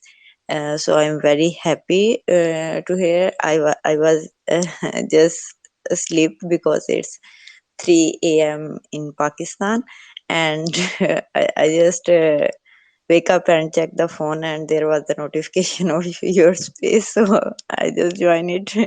I'm glad you did. I'm glad you made it. And Thank you so much. yeah, no, you have to, just know that marketing is just super important, and going out there and, presenting what you do, is the best way of finding an audience. You will always find those people who really like, pixel art, and who really like, the theme of nature and so forth. And you just have to play around with lots of them. You have to try and be as broad as possible, because NFTs is already a niche, and you don't want to go further into kind of losing yourself. So explore, do the pixel art, do the AI art, do some drawings. You can only get better. Don't be afraid of growing. You don't you If you start today, you're better tomorrow. So the best thing is start today. Start something today. Now is perfect time for you to be innovative and to reinvent yourself. So go and do something more. I want to see you challenge yourself. I want to see you kind of develop yourself, and grow this image. If you want to focus only on pixel art and so forth, then completely gear the entire profile towards it. Be strategical, be deliberate, be intentional, and with all of that, you will definitely get success along the way. You must just keep developing the brand. Thank you so much. Thank you so much for your appreciation and for your kind advices. Now the pleasure is mine. And yeah, you know what the thing is here is you have a specific niche. So, take it as far as you can, really take it far. Start thinking about, taking all of your artworks like this and kind of dragging them into, a bigger collage or a bigger, collection where they all are present, and you can, sell that once again as another avenue. Um, you know, think about ways of kind of bringing the collections in, like your collection of plants, your collection of this, and kind of assemble it so that people can buy it and people can use it, and on those type of things, so that you play a role in terms of what you bring to people, in what function that can have as an artwork. So yes, kind of play on that pixel domain, play on all the pros and cons of pixel art, and build your audience in that regard. And uh, even just that in itself, on a slow growth, it will give you results. If you want to buy, I just pinned one more piece here, and I hope you really love that one. Uh, yeah,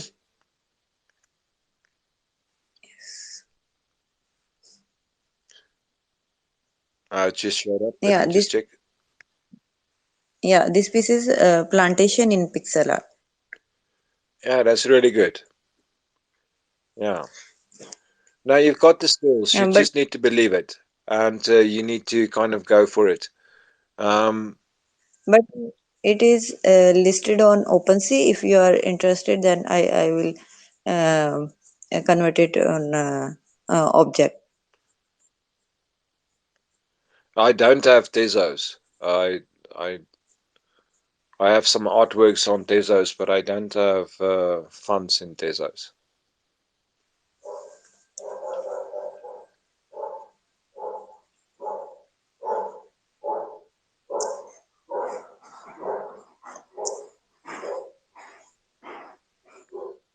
And how have your time been on OpenSea so far?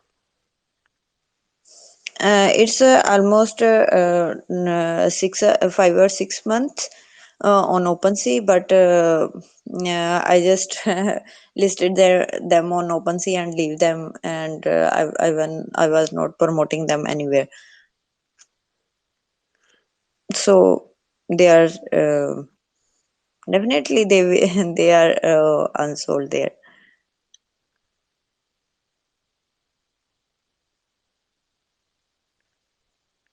Yeah, no, you just need to stick to it. That's the main thing here. Don't give up. Stick to it, kind of grow a reputation of doing what you're doing, and keep on challenging yourself. Push your own boundaries, push your own limitations, and really make it be, as much as you can make it be. That's very important.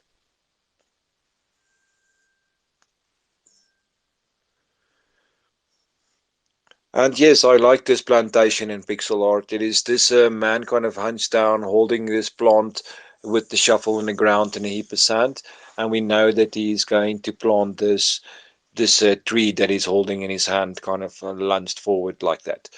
So yes, great artwork, and it really, it once again, it's one of those, kind of touching on certain awarenesses about, deforestation and so forth. So powerful in that regard. So well done on that artwork. Thank you so much. And that brings us to the end of the Art Lounge. Thank you, everybody, for tapping into this beautiful edition of interviewing with some of these brilliant artists. And I hope you had just another glimpse in just the amazing talent that can be presented through just having a bit of a conversation with the artist in their journey, in their lives, and all the type of things affecting their journey. So, TK, thank you very much for being a co-host in this, and Robert, thank you for listening, and thank you to all the speakers and all the people kind of listening. And TK, any last words you want to give to everybody else there?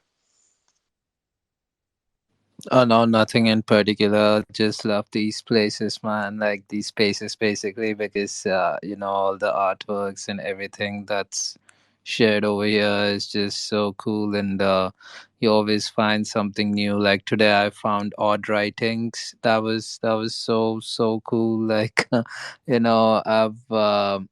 I've always been thinking that how can writers and poets and all these folks basically hop on and is a perfect example, and all these cool things I get to see thanks to your spaces, Blue. So more power to you, and just keep doing you. Also, I think one I just might have a suggestion kind of thing, like you might want to rethink your time at which you host your spaces, because like at times I've noticed that on Saturdays or Sundays when you do it, like the results are different, and Fridays are usually different. So you might wanna just experiment, because I'm just like just like an observer's point of view, but you would know better because you do them. So maybe just check them out once or something. But The yeah, funny like, thing is, actually, the Friday spaces are the most popular. And the thing that's happening wonderful. here is because of the fact that it is also for a YouTube audience. So the fact that it's intentionally for YouTube uh, seems to kind of scare people away. Um, but I need to be intentional and I need to be bold about it because, that's actually the legal way of doing it. So, yeah, I think it's just people are a bit skeptic of this whole idea of YouTube and cross-platform like this. And the Saturday space are kind of fine again, and the Sunday space is kind of bigger then.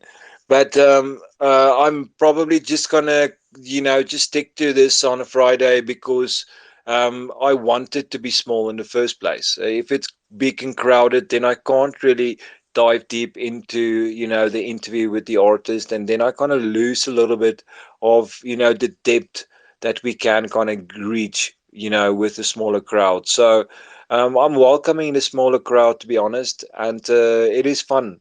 It is fun to have the space. The space is kind of like the one that kind of um, is, the more permanent one.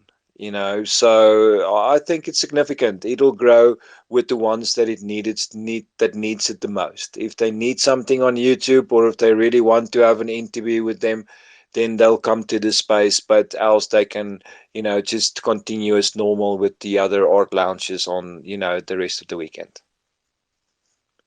Understood and agreed. Yeah. Exploring. You have to explore. You have to, you have to be innovative. So yes, this is worth a bit of trouble, but it's worth building a reputation. It might just mean that at least we kind of like give some more meaning to the spaces than just, out and about. So, you know, adding value is everything here. Absolutely, man. Like you gotta find a purpose and then stick to it, right? Like, there's no point just blindly, hosting shilling spaces and doing, because the lot of folks who are doing it and rather just differentiate from the crowd in some aspect. And this I really feel is correct. Yeah, like the YouTube thing that you're doing, because I don't see a lot of folks doing it other than like a very few select few ones. And even they are, I think, just getting started or like in their journey right now. Because mostly what I've noticed is like folks who are basically, like, let's say, who are big on YouTube are not doing so much on Twitter, or some of them are, like, not to generalize or something, but yeah, generally, have you noticed that too? Like, that also might be a factor, that there's some anti-Twitter, sentiment over there. Never know. But yes, that means we're also going to slowly start experimenting with TikTok. And what we're going to do is we're going to start looking for, the best of, these spaces and these things that we are hosting. And we're going to, pull out, small kind of catchy, things that happened within them and that was said and so forth. And we'll start remixing this for, a shorter type of clip, advice or whatever it might be that can then go again for, a TikTok audience. But that is still kind of negotiable in how we kind of tackle that. But we do want to focus on, bringing in a lot of interviews with all the artists that we have kind of featured within this collection. So that still needs to happen. But yes, the data is sometimes difficult. So yeah. But yeah, thank you very much, TK. You're always an awesome co-host. So thank you for being here. You're most welcome, brother. You're most welcome. Yeah, and then have a good night, everybody. We'll hope to have this space available soon enough on YouTube. It should be, within the next few days.